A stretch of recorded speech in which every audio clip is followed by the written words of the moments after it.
At 12:13 a.m., my phone vibrated in the darkness. It was my son, an FBI agent, calling with a trembling voice. "Dad, turn off all the lights, get to the attic and lock the door immediately. Absolutely, don't let your daughter and her husband know." I knew something terrible had happened, so I followed my son's words without a moment's hesitation. Through a crack in the attic floor, I silently watched, and what I saw destroyed everything I once knew about my family. I'm incredibly grateful you're here with me today. Before we dive in, I'd love to hear from you. Drop a comment below and let me know where you're watching from. Your engagement means the world. Also, a quick note. This story weaves together fictional elements for educational and storytelling purposes. Any similarities to actual names or places are unintentional, but the lessons shared here carry significant value. Now let's begin. My name is Walter Reynolds. I'm 67 years old, and I've spent 42 years restoring damaged paintings in the Hillcrest neighborhood of Willowdale. When people bring me their broken art, their torn canvases and faded masterpieces, they trust me to bring them back to life. Piece by piece, brushstroke by brushstroke, I rebuild what time and carelessness have destroyed. It's patient work, delicate work, the kind of work that teaches you to see what others miss, to notice the small details that don't quite fit. I never thought I'd need those skills to save my own life. I live in a Victorian house on Maple Street, the kind with high ceilings and crown molding that my wife Helen always loved. She used to say the morning light through the east windows was perfect for painting. We bought this place 30 years ago when the neighborhood was just starting to turn around. Raised our 2 kids here. Watched the oak trees grow tall enough to shade the whole front yard. 8 months ago, Helen lost her battle with cancer. The house felt too big after that. Too quiet. Too full of memories that hurt to touch. Our daughter Lindsay noticed, of course. She'd always been perceptive, even as a little girl. She'd watch me from the doorway of my studio, those big eyes taking everything in. 6 months ago, Lindsay showed up with her husband Cameron and a proposition. We were sitting in my kitchen, the autumn sun slanting through those east windows Helen had loved so much. Lindsay reached across the table and took my hand. "Dad, you shouldn't be alone in this big house," she said, her voice soft with concern. "Cameron and I have been talking. Our lease is ending anyway. What if we moved in with you just for a while? We could help out, keep you company. You're not getting any younger." I should have paid attention to that last part. You're not getting any younger. But I was lonely, and she was my daughter, and the thought of having family around again felt like a lifeline. Cameron smiled his practiced smile and added, "We'd take care of everything, Walter. Yard work, maintenance, whatever you need. You've worked hard your whole life. Time to take it easy." So I said yes. They moved in the following week. At first, it felt good having people in the house again. Lindsay would make dinner. Cameron would handle the bills that had been piling up. They were attentive, almost too attentive. Every time I turned around, one of them was there asking if I needed anything, if I was feeling all right, if I'd taken my vitamins. The vitamins, that's where it started, though I didn't realize it then. Lindsay brought them to me the first night, a small white pill in her palm. "The doctor prescribed these for you, Dad. They'll help with your memory, keep you sharp." I didn't remember going to any doctor, didn't remember any prescription, but Lindsay seemed so certain, so caring, that I swallowed it down with a glass of water. Every night after that, she'd bring me another pill. Sometimes Cameron would bring it instead, always with that same reassuring smile. "Doctor's orders," he'd say. "These will help." But I didn't feel helped. I felt foggy. My thoughts moved like honey, slow and thick. I'd walk into my studio and forget why I'd gone there. I'd start a sentence and lose the words halfway through. Paintings I'd been working on for years suddenly looked unfamiliar, like someone else had put brush to canvas. The confusion scared me more than I wanted to admit. Maybe they were right. Maybe I was getting old, losing my edge. Maybe I needed help. Then came the hallucinations. One night, I woke to use the bathroom. The house was dark and quiet. I shuffled down the hallway, still half asleep, when I saw her. Helen, standing in the corner of our bedroom, wearing the blue dress she'd been buried in. She was looking at me with those sad eyes, not speaking, just watching. My heart nearly stopped. I blinked hard, squeezed my eyes shut, and opened them again. She was still there. I could see the fabric of her dress moving slightly, as if in a breeze I couldn't feel. "Helen." My voice came out as a whisper. She didn't answer, didn't move. Just stood there watching me with that terrible sadness. I must have made some sound, because suddenly Lindsay was there, her hand on my arm. "Dad, are you okay? What's wrong?" When I looked back at the corner, Helen was gone. I couldn't finish. "How do you tell your daughter you're seeing her dead mother?" Lindsay guided me back to bed, her face arranged in concern. "It's okay, Dad. You were dreaming.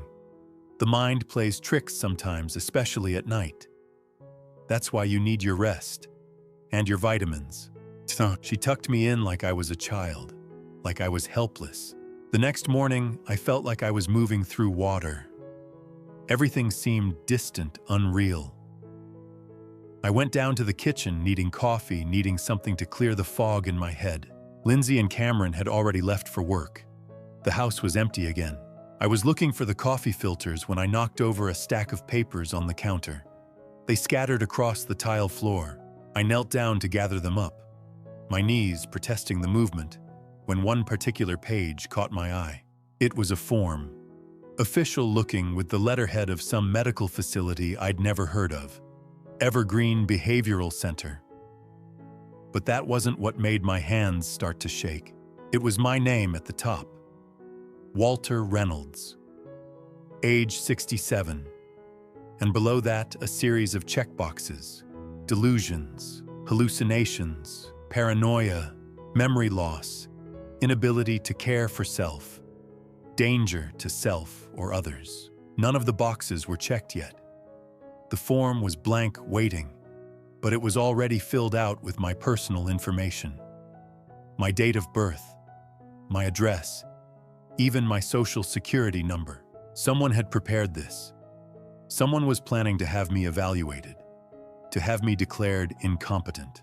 I stood there in my kitchen, the morning light streaming through Helen's favorite windows, holding that form in my trembling hands. The coffee pot gurgled behind me, mundane and ordinary, while my whole world tilted on its axis. The next morning, I found something that made my blood run cold. A psychiatric evaluation form, with my name on it.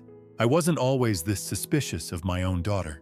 There was a time when Lindsay was the light of my life, when her laughter filled this house like music. I can still see her at 8 years old, perched on the tall stool in my studio, watching me work on a damaged oil painting.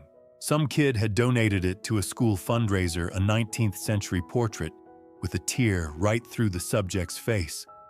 Most people would have thrown it away, but Lindsay understood that broken things could be beautiful again. She handed me tools with the seriousness of a surgeon's assistant.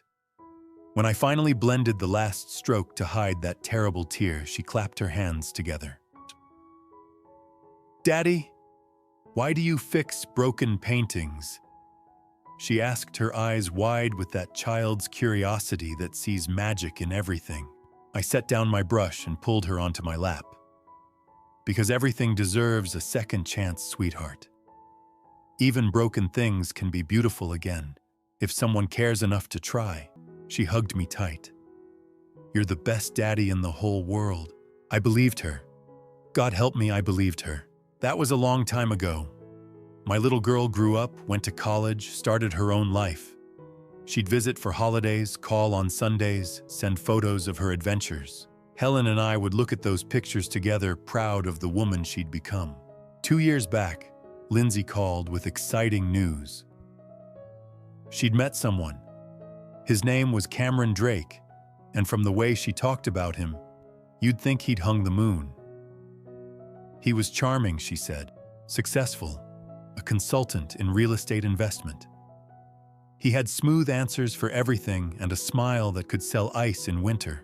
They married the following summer in a small ceremony at the Botanical Gardens. Cameron looked the part of the perfect son-in-law in his expensive suit. He shook my hand afterward, his grip firm and confident. "I'll take good care of her, Walter," he promised. "She's everything to me." I wanted to believe him. He was attentive to Lindsay, polite to us, always ready with a compliment. But looking back now, I can see the calculation behind every gesture. The way he'd steer conversations toward money, toward the value of our house, toward my retirement accounts. How he'd mention that healthcare costs were skyrocketing for people our age. How he'd suggest that Helen and I should think about planning for the future. But I was blind to it then. I just saw my daughter happy, and that was enough. 8 months before they moved in, cancer took Helen from me. It happened fast. One day she was complaining about being tired. 6 weeks later, I was standing in a funeral home picking out a casket. The house became a mausoleum. Every room whispered her name. I drifted through those months like a ghost myself. Stopped taking on restoration projects. Let the mail pile up. Blake, my son, called every few days from wherever the FBI had him stationed, his voice tight with worry. But he was too far away to help, and I was too numb to ask. That's when Lindsay started showing up more often. She'd bring groceries, cook meals I barely touched, sit with me in the living room. She was concerned, she said. I looked thinner. Tired. The house was too much for me to handle alone. Then came the day 6 months ago, when she arrived with Cameron and a proposal I should have questioned. They sat across from me in the living room. Lindsay reached for my hand. "Dad, Cameron and I have been talking. You need family around you. This house is so big and you're here all alone. What if something happened?" Cameron leaned forward, his expression arranged in practiced sympathy. "We'd love to move in, Walter. Just temporarily while you get back on your feet. We could help with everything. The yard, the bills, making sure you're eating. Right, taking your medications." Medications. I wasn't taking any medications, but I was too tired to argue, too lonely to question. "Are you sure?" I asked. "I don't want to be a burden." "You could never be a burden, Dad," Lindsay said. "You took care of me my whole life. Let me take care of you now." So I said yes. I gave them keys to my house, my sanctuary, my home. They moved in on a Saturday morning in March. That first week, I actually felt grateful. The house had sound and motion again. Someone to talk to over morning coffee. But small things started changing. Cameron offered to help organize my bills. Before I knew it, he was writing checks from my account, managing my finances, to take the stress off. Lindsay started going through my medications, bringing me pills in the morning, pills at night, always with that same concerned smile. And I started feeling different, foggy, disconnected. Like my own thoughts were moving through mud. Within weeks, Cameron started installing security cameras. He did it methodically, room by room, always with a reasonable explanation. The front door camera was for package theft. The living room camera was in case I fell. The hallway camera could monitor if I was wandering at night. "For your safety," he'd say, mounting another small black eye to watch my every move. "At your age, we can't be too careful." I watched him drill holes in Helen's carefully painted walls and told myself it was thoughtful, that they cared. I didn't realize they were watching me in my own home. It took me a few days to realize just how many cameras Cameron had installed, slowly, methodically, like a net tightening around me. The first one I'd noticed was in the living room, mounted high in the corner near the crown molding. Cameron had pointed it out casually one afternoon. "Just a precaution, Dad," he'd said. "You know, in case anything happens." At the time, I'd nodded. It seemed reasonable. I was 67 after all, and Helen was gone. Maybe it wasn't such a bad idea to have a little extra security.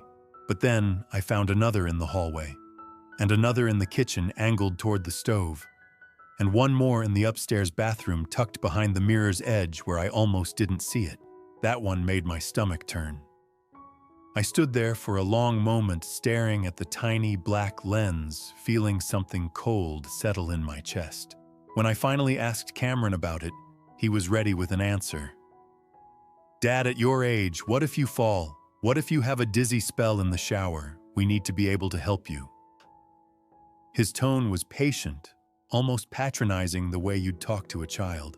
I wanted to argue, but the words stuck in my throat tangled up with the fog that had been clouding my mind for weeks. So I said nothing.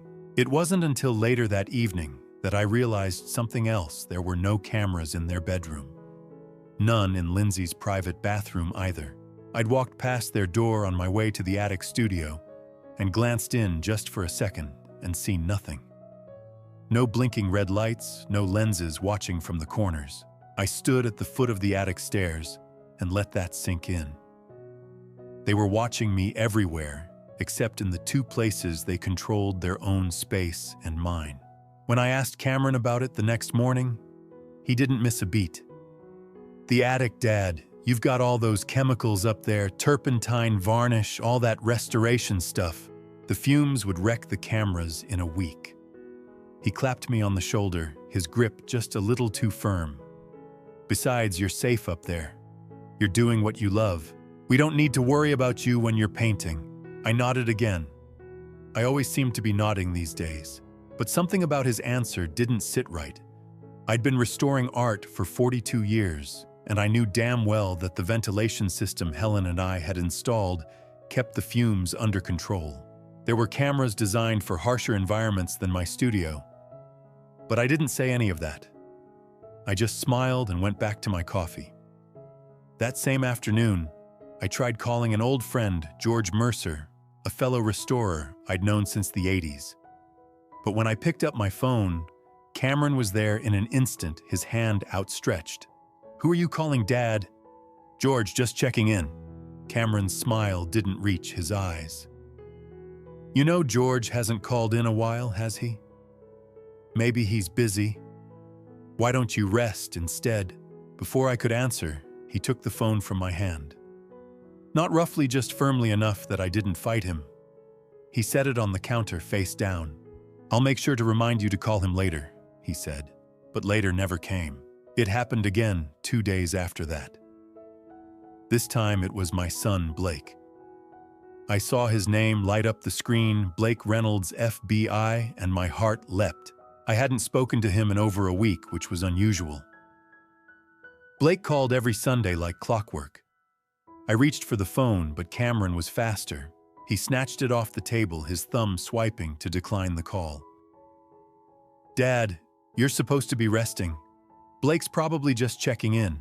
I'll text him later and let him know you're fine. I want to talk to him," I said, and I hated how weak my voice sounded. Cameron's expression softened into something that might have been sympathy. "Dad, Blake's busy. He's out there saving the world, dealing with criminals and terrorists. The last thing he needs is to worry about you. Let him do his job. We've got you covered here." I wanted to grab the phone back. I wanted to shout that Blake was my son, that I had every right to talk to him. But the fog was there again, pressing down on my thoughts, making everything feel too heavy to lift. So I just sat there silent, while Cameron slipped my phone into his pocket. That night, I couldn't sleep. I lay in bed staring at the ceiling, thinking about the cameras, about the phone calls that never went through, about the stack of papers he'd been asking me to sign, insurance forms, he said, and updated estate documents, just routine stuff. But I'd been too foggy to read them carefully, and now I couldn't remember half of what I'd put my name on. The next morning, I found one of those forms on Cameron's desk. I wasn't snooping, I'd just been looking for a pen. I picked it up, squinting at the fine print. My signature was at the bottom, clear as day, but I didn't recognize the document. Something about account access. Something about power of attorney. My hands started to shake. I set the paper down carefully, exactly where I'd found it, and backed out of the room. My heart was pounding so hard I could feel it in my throat. I didn't know what that paper meant, not yet, but I knew it wasn't good. That night, Lindsay brought me my vitamin, She always did it herself, never Cameron. She'd smile and hand me the little white pill with a glass of water, and she'd stand there watching until I swallowed. But this time I didn't. I took the pill, placed it on my tongue, and brought the glass to my lips. I let the water wash over it, but I didn't swallow. I kept the pill tucked under my tongue, hidden, while Lindsay watched me with that same patient smile. "Good," she said softly, brushing a strand of hair from my forehead. "Sleep well, Dad." When she left, I spat the pill into my palm. It was small and round and chalky white with no markings. I stared at it for a long time, turning it over between my fingers, wondering what they were really giving me. The pill dissolved in water, turning it a murky gray. Vitamins don't do that. I stood at the sink in my attic studio, watching the chalky residue swirl and settle at the bottom of the glass. I'd taken a real multivitamin from the bottle Helen and I used to share and dropped it into a second glass for comparison. That one fizzed briefly and dissolved clear, leaving only a faint orange tint from the coating. The pill Lindsay had given me last night left something else, entirely a gray sludge that clung to the sides of the glass like sediment. I poured both glasses down the drain and stood there for a long time, gripping the edge of the sink. I thought about Helen, about the night I'd seen her standing in the corner of my bedroom, her face pale and sad. I'd thought I was losing my mind. I'd thought grief had finally broken something inside me that couldn't be fixed. But it wasn't grief. It was the pills. I pulled out the old laptop I kept in the studio and opened a private browser window. My fingers felt clumsy on the keys, but I forced myself to type symptoms of hallucinations, drug-induced confusion, elderly. The results came back in seconds. Hallucinogens, benzodiazepines, sedative hypnotics. A dozen articles about elder abuse, about caretakers using medication to control or incapacitate their victims. I read them all, my chest tightening with every paragraph. The symptoms matched, every single one. I closed the laptop and sat in the dim light of the studio. My life's work surrounded me in half-finished paintings, and now someone, my own daughter, was trying to take it all away. But I needed proof. I needed to know for sure. That afternoon, Lindsay and Cameron left the house to run errands. I heard Cameron's voice in the driveway saying they'd be back in an hour, as if I were a child who couldn't be trusted to walk to the mailbox. I waited until I heard the car pull away. Then I moved. Cameron's office was on the first floor, just off the kitchen. He'd taken over what used to be Helen's sewing room. The door was usually locked, but today it wasn't. I stepped inside, my heart hammering in my chest. The desk was neat, organized to the point of obsession. A stack of folders sat in the center, labeled in Cameron's precise handwriting: insurance, estate, medical. I opened the one marked medical first. Inside, I found a glossy brochure for the Evergreen Behavioral Center. The cover showed a serene photograph of a modern building surrounded by trees. Specialized care for cognitive and behavioral health, the tagline read.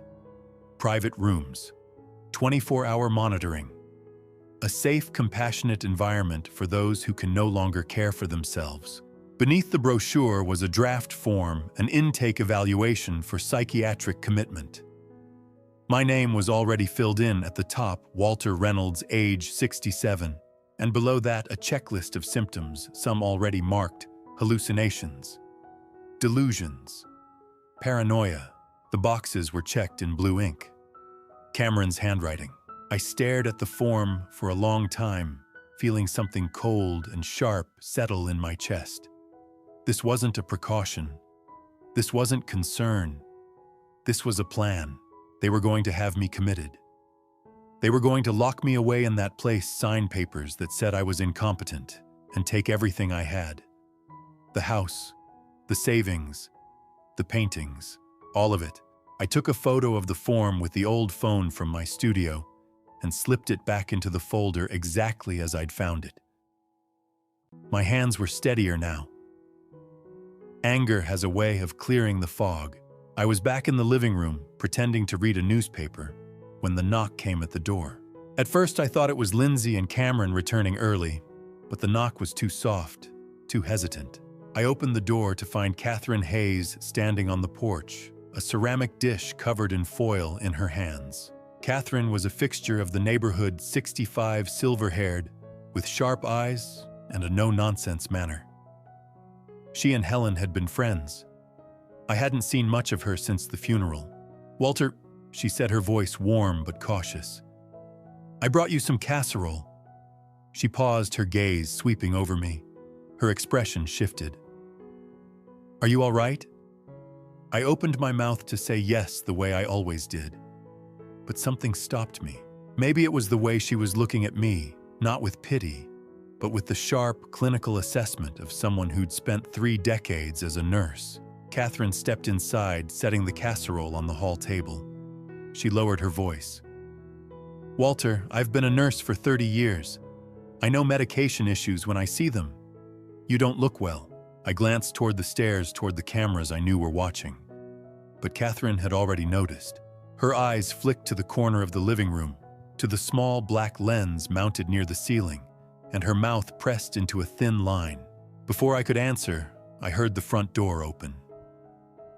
Lindsay's voice rang out bright and false. She appeared in the hallway a moment later, her smile freezing when she saw Catherine.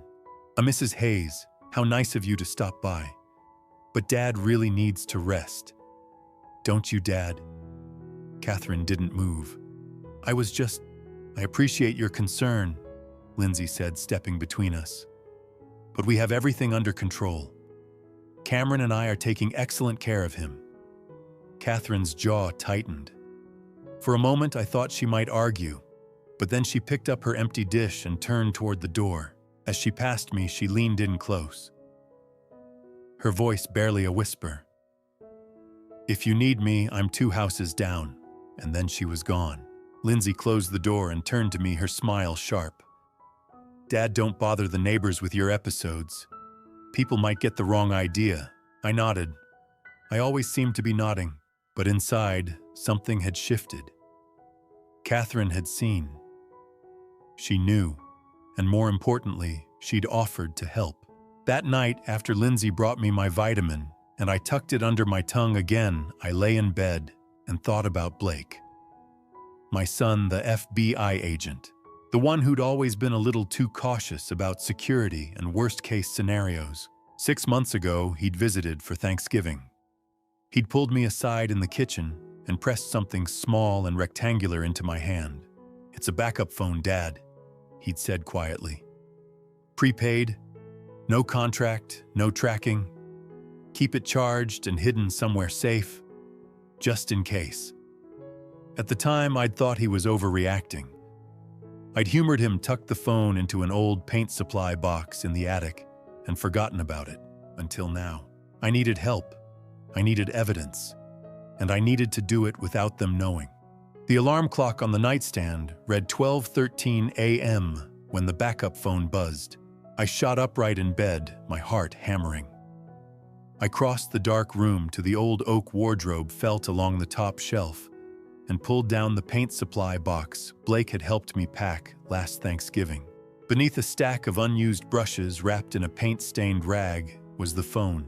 The screen glowed Blake Reynolds. I answered on the second ring, my voice barely a whisper. "Blake, Dad." His voice was low, urgent, clipped in the way it got when he was working a case. "Listen carefully. You're in danger." My throat tightened. "Blake, something's happening. They've been giving me pills. I've been seeing things, hallucinating." "I know." His voice was hard. "Dad, I've been investigating Cameron for 3 months. He's not who he says he is." The room seemed to tilt. "What do you mean?" "He's a con artist, a professional. Real name is Kevin Drake, or it was last time he got arrested. Before that, he was Marcus Sullivan. 3 priors under different aliases, all targeting elderly people with money.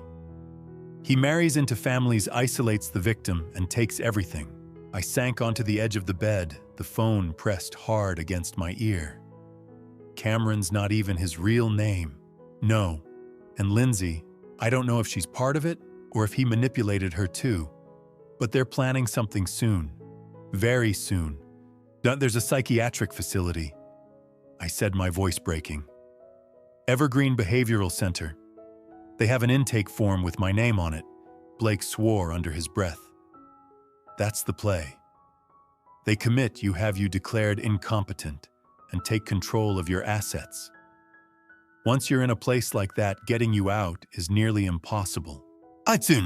Blake, you have to. I stopped. Why haven't you arrested him? There was a long silence. Conflict of interest. You're my father. My supervisor made it very clear I can't be the agent of record on this case. If I push it, the whole investigation gets thrown out on a technicality, and Cameron walks. I'm working with a colleague, Agent Sarah Mitchell, but she needs time to build a clean case.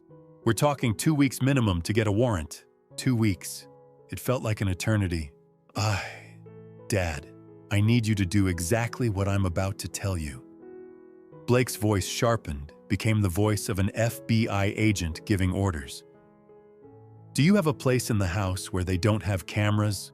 The attic, my studio. Cameron said the fumes would damage the equipment. Good. That's your safe zone. Stay there as much as you can without making them suspicious. Watch them. Listen. If you can record anything, do it. But don't let them know you're on to them. And Dad, whatever happens, do not let them take you to Evergreen. Once you're inside, I can't help you. Do you understand? I understand. I need you to be strong. 2 weeks. Can you do that? I thought about the pills, the cameras, the forms with my name on them. The life Helen and I had built now being stripped away piece by piece. I said. I have to go, he said quickly. Keep this phone charged and hidden. I'll call when I can. And Dad, I'm going to fix this, I promise. The line went dead. I sat in the dark for a long moment. Then I moved. I checked every lock, turned off every light in the house, even the porch lamp that Helen used to leave on all night. Then I climbed the narrow staircase to the attic, the old wooden steps creaking under my weight. The studio smelled like turpentine and linseed oil, familiar and grounding. I pulled a chair to the small dormer window that overlooked the driveway and sat down to wait. At first I thought Blake was being paranoid, but then I remembered Cameron thought I was drugged. He thought I was confused, compliant, halfway to the psychiatric ward already. He didn't know I'd stopped taking the pills. At 1:30 a.m., I saw them. 2 vehicles moving slowly down the quiet street with their headlights off. A black SUV and a gray sedan, both with plates I couldn't make out. They rolled into the driveway and stopped, engines idling softly. 3 men got out. All of them were tall, broad-shouldered, dressed in dark clothing that blended into the night. They didn't speak. They moved with the efficiency of people who'd done this before, and then Cameron appeared. He opened the front door from the inside, gestured them in. No words. Just a quick nod, and they disappeared into the house below me. I pressed myself against the window frame, barely breathing. From my vantage point in the attic, I could see into the first-floor study through the gap in the curtains. The men moved through the room with flashlights, their beams cutting sharp lines through the darkness. They went straight to the old filing cabinet where I kept my personal documents. One of them knelt and pulled out the small safe I'd bolted to the bottom shelf, the one that held Helen's jewelry, our property deeds, and the original copies of our wills. He opened it. Within seconds, the safe was open. They pulled out a large manila envelope and a thick stack of papers. I couldn't see exactly what they were, but I could guess. Deeds, bank statements, insurance policies, everything Cameron would need to take legal control of my life. 30 minutes later, they were gone. The cars rolled back out of the driveway, headlights still off, and vanished into the night. I waited another 10 minutes, then crept downstairs and checked the study. The safe was still open, its contents scattered. The envelope and half the documents were missing. Cameron had locked the front door again and gone back to bed as if nothing had happened. I returned to the attic and sat by the window watching the sky. My hands were still shaking, but it wasn't fear anymore. It was rage, cold, sharp, and clarifying. After they left, I sat in that attic until dawn broke. Watched the sky turn from black to gray to pale blue, thinking, planning. By the time morning came, I knew exactly what I needed to do. I nearly jumped out of my skin when Lindsay's voice called from the bedroom doorway. "Dad, I thought I heard you talking." My hand shot to the phone hidden beneath my pillow, Blake's backup phone, still warm from the call. I forced myself to stay still. The room was dark, the sky outside just beginning to lighten with the first pale hints of dawn. Lindsay stood in the doorway, silhouetted against the hallway light. I blinked slowly, as if waking from a deep sleep, and let my head loll to one side. "Helen," I mumbled, slurring the word. "Where did you put the brushes?" Lindsay stepped into the room, her expression sharp. "Dad, were you on the phone?" I blinked again, meeting her eyes with what I hoped was confusion. "Phone." My voice cracked thick with false drowsiness. "No. I was dreaming about your mother." She didn't move. For a long moment, she just stood there watching me. Then her gaze swept the room over the nightstand, where my regular phone sat untouched, over the wardrobe, over the rumpled blankets. I kept my breathing slow and even my face slack. Finally, she sighed. "Okay, Dad, go back to sleep." But her voice was tight, uncertain. She pulled the door closed, and I heard her footsteps retreat down the hall. I waited, counted to 60. Then I slipped the backup phone from under the pillow, wrapped it in an old shirt, and buried it at the bottom of the wardrobe beneath a stack of sweaters. My hands were shaking. That had been too close. A few hours later, after a tense breakfast, where I palmed Lindsay's vitamin under my tongue and spat it out in the bathroom, I made my announcement. "I think I'll spend the day in the attic," I said, keeping my tone casual. "Need to sort through some old paintings." Lindsay looked up from her coffee, her smile a little too bright. "That's nice, Dad. Just don't overdo it, okay?" Cameron called from the kitchen, his voice cheerful and false. "Yeah, Dad. Take it easy up there." I nodded and climbed the narrow staircase to the attic. The studio smelled the way it always had, linseed oil and turpentine, old wood and dust. Sunlight streamed through the dormer window, cutting bright shafts through the air. This was my sanctuary. Helen and I had converted the attic together 30 years ago. Every corner of this room held a memory. 17 paintings were stored here in various stages of completion. A Hudson River School landscape from the 1870s. A Victorian-era portrait of a young woman in a lace collar. A Baroque still life that I'd been restoring for a museum before Helen got sick. And then there was the portrait of Helen herself. I turned to look at it now, leaning against the far wall. Life-sized, painted in oils 30 years ago when we were newlyweds. She wore a navy blue dress, her hands folded in her lap, holding a single white rose. Her expression was serene, faintly amused, as if she'd been listening to a joke I'd just told. It was the best work I'd ever done. For 15 years, it had hung in the living room above the fireplace, watching over the house. Until 3 weeks ago, when I'd told Lindsay I wanted to bring it up here for cleaning. She'd helped me carry it upstairs, and I'd promised to rehang it soon. I hadn't, and now I was glad.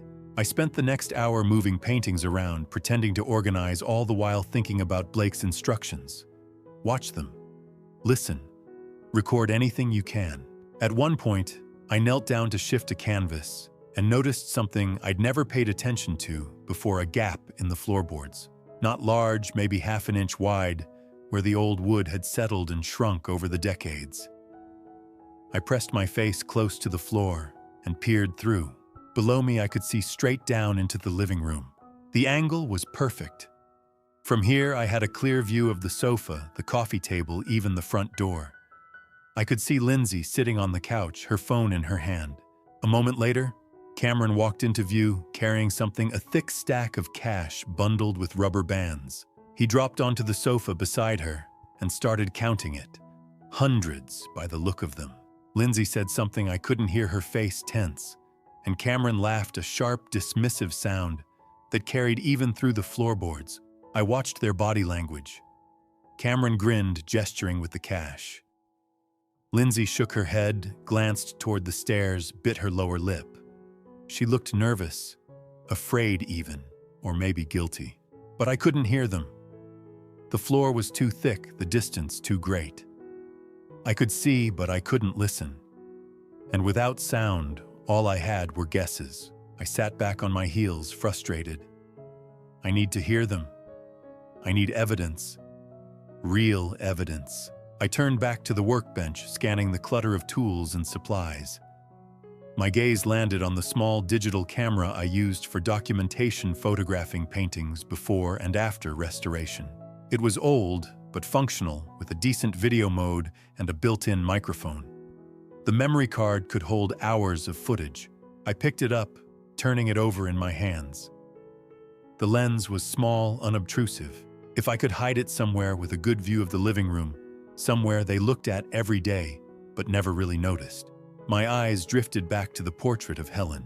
It hung in the living room for 15 years, right above the fireplace, facing the sofa. The frame was 4 inches wide, solid oak with a hollow space behind the canvas where the backing board sat. There was room in there. Enough room to tuck a small camera into the corner, angled just right, and no one would ever suspect. Why would they? It was just a painting. A portrait of my late wife, a fixture of the house, something they saw every day but never truly noticed. The plan started to take shape.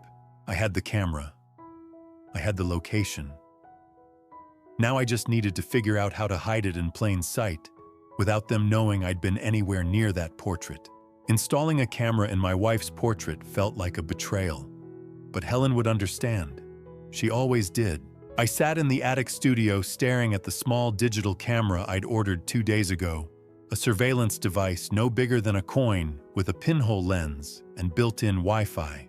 It had arrived at Catherine Hayes' house that afternoon, hidden in a plain brown box. Catherine had knocked on the back door while Lindsay and Cameron were out, slipped the package into my hands, and left without a word. Now the camera sat on my workbench, gleaming under the light. Motion activated. 1080p resolution, night vision, rechargeable battery, good for 7 to 10 days. And most importantly, small enough to hide in plain sight. I thought about Helen's last words to me, spoken in the dim quiet of the hospice room 8 months ago. Her hand had been so light in mine, fragile as paper, but her grip had been firm. "Take care of yourself, Walter," she'd whispered. "Don't let anyone take advantage of your kindness. You're too good, you know that, too trusting." At the time, I'd brushed it off. "Who would take advantage of me, Helen? I'll be fine." She'd smiled, sad and knowing. "Promise me. Promise you'll be careful." "I promise." I hadn't understood then, but I understood now. Helen had seen something in Lindsay. Maybe not the full scope of it, but enough to worry, enough to warn me. And I'd been too grief-stricken, too distracted to notice the signs. I looked at the portrait leaning against the wall, the one I'd painted 30 years ago, when Helen's hair was still dark and her eyes still bright. Her face gazed back at me, serene and steady. "Forgive me, sweetheart," I thought. "I'm using your beautiful face to catch the ugly truth about our daughter. But I know you'd want me to protect myself." I picked up the camera and got to work. The first step was to tell Lindsay I was bringing the portrait back downstairs. I found her in the kitchen that afternoon, scrolling through her phone. She looked up when I appeared in the doorway. "Lindsay," I said, keeping my voice casual, "I'm bringing your mother's portrait back down today. The frame's fixed." She blinked, surprised. "Oh. Dad, you don't have to go to all that trouble." I cut her off, my voice firmer than it had been in weeks. "This is your mother. I painted this. I'm not leaving it damaged." For a moment, she just stared at me.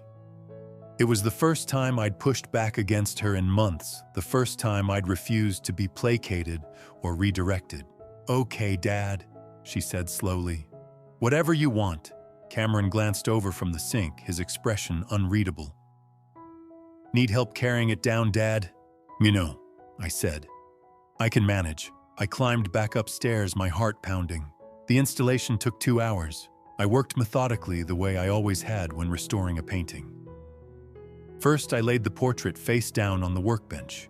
Then, I removed the small tacks holding the backing board in place, gently lifting it away to reveal the hollow space behind the canvas. The stretcher bars created a gap of about 2 inches between the painted surface and the backing. Plenty of room.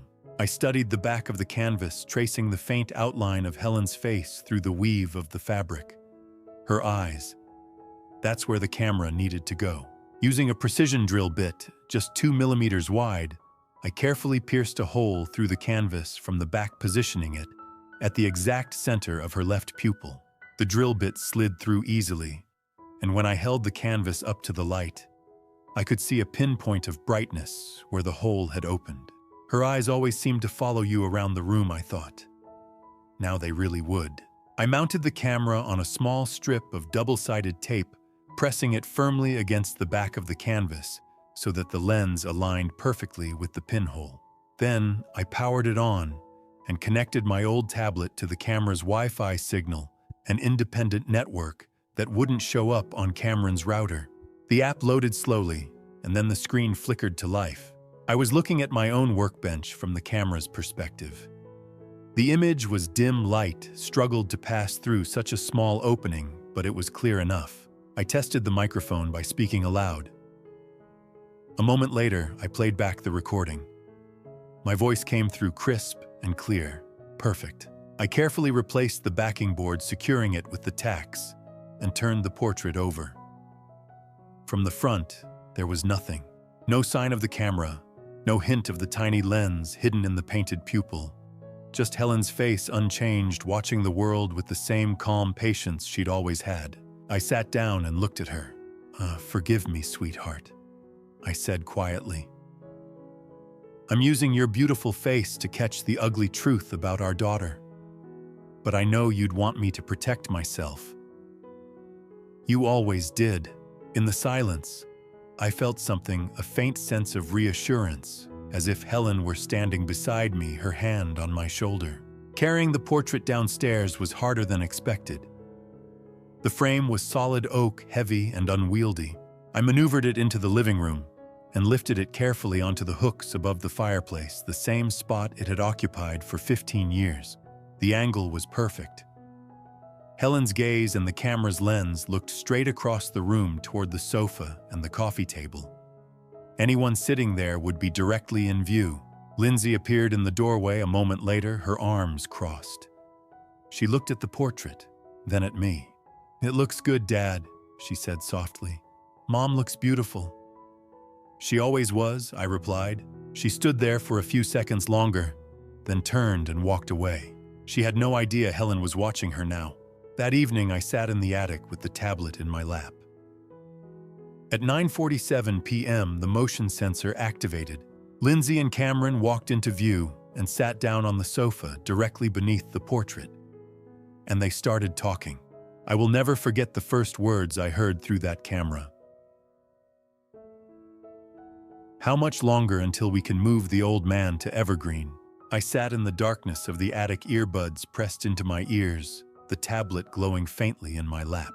The live feed from Helen's portrait showed Lindsay and Cameron on the sofa below, drinks in hand, relaxed and smiling. They thought they were alone. They thought they were safe. They had no idea Helen was watching. My hands were shaking so badly, I nearly dropped the tablet. I pressed the record button just in case the motion activation failed and turned up the volume. Cameron stretched his arm across the back of the sofa, his voice smooth and confident. "The appointment with Russo is next Thursday. He'll declare your dad incompetent." Lindsay took a sip of her wine, her expression thoughtful. "Are you sure he'll sign off on it?" Cameron laughed, a low, easy sound that made my stomach turn. "Babe, I paid him $50,000. By Friday, we'll have the commitment papers. $50,000. For a doctor to lie, to declare me insane, to lock me away." I felt something cold and sharp settle in my chest, but I forced myself to keep listening. Lindsay set her glass down on the coffee table and leaned back, exhaling slowly. "God, I can't wait to get out of this house. I'm so tired of pretending to care. The words hit me like a fist to the gut. Pretending to care. Every time she'd asked if I was okay. Every time she'd brought me those pills with that gentle, concerned smile. Every time she'd touched my shoulder and said, "We're here for you, Dad." It had all been a lie. Cameron grinned. Think about it, 3.2 million in the bank plus the paintings. Ashford says the collection's worth 1.2 million on the black market. Ashford. I committed the name to memory. An art dealer, apparently. Someone who trafficked in stolen goods. Lindsay laughed, light and musical, the same laugh she'd had as a little girl when I used to swing her around the living room. But now it sounded different. Hollow. Venomous. 4.5 million total, she said, swirling her wine. Not bad for 6 months of playing the devoted daughter. I stared at the screen, tears blurring my vision. That was my daughter. My little girl. The one who used to sit in my studio and ask me about second chances. The one who'd cried at Helen's funeral and held my hand through the service. Where had she gone? Or had she ever really been there at all? Cameron took a drink and leaned forward, his elbows on his knees. The drugs, the isolation, everyone in town thinks Walter's losing his mind. Mrs. Hayes almost screwed things up, Lindsay said, her voice edged with irritation. Cameron waved a dismissive hand. No one listens to nosy old women. I thought of Catherine, kind, sharp-eyed Catherine, who'd noticed something was wrong and tried to help. And Cameron dismissed her as a nosy old woman, as if her concern meant nothing. Rage flickered in my chest, hot and bright, cutting through the grief. Lindsay bit her lip, glancing toward the stairs. Do you think Blake suspects anything? Cameron shrugged. He's too busy with the FBI, and conflict of interest means he can't touch us. Even if he wanted to, his hands are tied. He knew. Cameron knew about the FBI regulations, about the restrictions on Blake's investigation. He'd done his homework. This wasn't some impulsive scheme, it was calculated, researched, professional. Blake had been right. Cameron was a con artist, and he was good at it. I wiped my eyes with the back of my hand, but the tears kept coming. Silent. Hot. I couldn't stop them. Then Lindsay's phone buzzed. She glanced at the screen, and her expression shifted just slightly, but enough that I noticed. Something softened in her face. Something private. I need to take this, she said, standing up quickly. Cameron barely looked up. Sure, babe. She walked out of the frame, her voice fading as she moved into the hallway. The camera's microphone still picked up her words, muffled and distant, but audible. Hey, yeah, everything's on track. Next week? I know. I love you too. I froze. I love you too. Her voice had changed. It wasn't the cool, calculating tone she used with Cameron. It was warm, intimate, tender. She came back into the living room a moment later, slipping her phone into her pocket. Cameron looked up from his drink. Your mom? Lindsay didn't hesitate. Yeah, she was just checking in. Cameron nodded and took another sip, completely unbothered. But I sat there in the dark, my heart pounding, my mind racing. Liar. Lindsay's mother, my wife, had been dead for 8 months. So who the hell had she just told she loved? I watched the rest of the recording in silence. Lindsay and Cameron finished their drinks, talked briefly about logistics, moving expenses, travel plans, something about a rental property in Florida, and then went to bed. By the time the feed went dark, it was past midnight. I sat in the attic for a long time after that, staring at the frozen image on the tablet screen. Lindsay's face caught mid-laugh, her eyes bright with satisfaction. I saved the recording. Every word, every laugh, every moment of betrayal. The file uploaded automatically to a cloud account I'd set up under a fake name, one more precaution Blake had taught me years ago, back when I thought he was being paranoid. But that phone call haunted me. I love you too. Who was she saying that to? Because it sure as hell wasn't Cameron sitting right next to her. The next morning, Catherine Hayes was standing on my doorstep. And she wasn't leaving without answers. I saw her through the front window before she knocked, silver hair pulled back in a neat bun, her posture rigid with determination. Lindsay and Cameron had left half an hour earlier, something about errands and appointments, and I'd been alone in the house reviewing last night's recording for the third time. When the knock came, I hesitated. But then I remembered the way Catherine had stood up to Cameron, the way she'd called elder abuse by its name, and I opened the door. "Walter," she said, her voice low and urgent.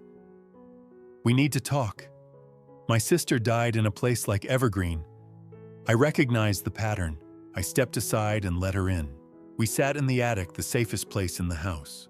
Catherine didn't ask why I led her there. She just followed, her sharp eyes taking in the paintings, the workbench, the small tablet I'd left sitting by the window. "Your sister?" I asked quietly. Catherine nodded, her hands folded tightly in her lap. "Sarah, my younger sister. 10 years ago, her daughter-in-law had her committed to a facility just like Evergreen. Said Sarah was delusional, a danger to herself. Within 6 months, Sarah was dead. And by the time I found out what was really happening, it was too late." Her voice cracked on the last word, and I saw the weight of a decade's guilt settle across her shoulders. "I didn't fight hard enough for her," Catherine said. "I let them convince me she was sick, that the family knew best. I won't make that mistake again." I looked at her for a long moment, this woman who'd barely known me before Helen died, who had no reason to get involved in my mess. And I made a decision. "I know," I said. "I know what they're planning." I showed her the tablet, played her a snippet of last night's recording, just enough. Cameron's voice, smooth and confident, 3.2 million in the bank. Lindsay's laugh. "Not bad for 6 months of playing the devoted daughter." Catherine's face went pale, then red with fury. "I called your son," she said, her voice shaking. "Blake. I found his number in the FBI directory, and I called him 2 days ago. Told him what I've been seeing, the pills, the isolation, the way they watch you. He said he's working on it, but he needs time. He said my testimony would be crucial because I'm an independent witness, not family." "Thank you," I whispered. Catherine reached into her purse and pulled out a small notebook. "I've been keeping a log. Dates, times, things I've observed. Lindsay intercepting your mail. Cameron blocking visitors. The way you've looked confused, unsteady since they moved in." She set the notebook on the workbench. "This is yours now. Use it however you need to." Then she pressed a key into my hand, a small brass key on a plain ring. "My house. 2 doors down. If you need to get out, my door is always open." I stared at the key, my throat tight. "Catherine, don't thank me," she said firmly. "Just promise me you'll fight. Promise me you won't let them win. I promise." We were coming down the attic stairs when I heard the front door open. Catherine and I froze. I glanced at her, saw the flicker of alarm in her eyes, but she straightened her shoulders and kept walking. Cameron appeared in the hallway, his expression unreadable. His gaze flicked from Catherine to me, then back to Catherine. "Mrs. Hayes," he said, his voice cool and measured. "I didn't realize we were expecting company. I brought Walter a casserole," Catherine said smoothly. "Just checking in." Cameron's smile didn't reach his eyes. "That's very kind. But Walter's family is taking care of him. He doesn't need outside interference." Catherine's jaw tightened. "I'm not interfering. I'm concerned." "Your concern is noted," Cameron said, stepping closer. "But Walter's situation is a private family matter." "Elder abuse is not a private family matter," Catherine said, her voice hard. "It's a crime." The air in the hallway seemed to freeze. Cameron's smile vanished. For a moment, he just stared at her, his eyes cold and sharp. "Be careful with accusations, Mrs. Hayes," he said softly. "Slander is also a crime." Catherine didn't blink. "So is poisoning someone without their consent." Cameron went very still. I could see the calculation happening behind his eyes, weighing his options, deciding how to respond. Finally, he smiled again, but it was a thin, dangerous thing. I think it's time for you to leave, Mrs. Hayes." Catherine turned to me, her expression softening. "Walter, you have my number. Call me anytime." Then she walked past Cameron, her head held high, and left. Cameron closed the door behind her and turned to me, his face tight with controlled anger. "Walter," he said, his voice low, "I don't want that woman in this house again. She's filling your head with paranoid nonsense." I blinked at him, forcing my expression into confusion. "What, Catherine? She was just being kind." Cameron exhaled slowly, visibly forcing himself to calm down. "Dad, I know you're confused, but Mrs. Hayes doesn't understand your condition. She's making things worse. Please just, stay away from her, okay?" I nodded, letting my shoulders slump. Okay. He studied me for a long moment, then nodded and walked away. He thinks I'm still drugged, I thought. Still compliant. He has no idea I've been recording every word. That night, I sat in the attic with the tablet waiting. At 9:30 p.m., Lindsay and Cameron appeared on the screen, settling onto the sofa. Lindsay's face was tight with tension. "Catherine Hayes is a problem," she said without preamble. Cameron rubbed his temples. "I took care of it. Sent her packing." "That's not enough!" Lindsay's voice was sharp. "She called Blake. We need to move faster." Cameron looked up. "How much faster?" Lindsay was silent for a moment, thinking. Then her expression hardened. "Russo's evaluation is Thursday. But what if we get Dad to Evergreen this Saturday? Emergency commitment. We say he attacked me." Cameron blinked. "Can we do that? Russo owes us. He'll backdate the paperwork. We just need to stage an incident. I'll have a bruise, maybe a scratch. Enough to justify emergency commitment. What if Blake finds out?" Lindsay's smile was cold. "By the time Blake gets his warrant, Dad will be locked in Evergreen, declared incompetent, and will have power of attorney. Game over. And once he's in there, it's nearly impossible to get him out. You know how these places work." Cameron nodded slowly. "Okay, Saturday. I'll back you up. We'll say he's been getting violent, aggressive.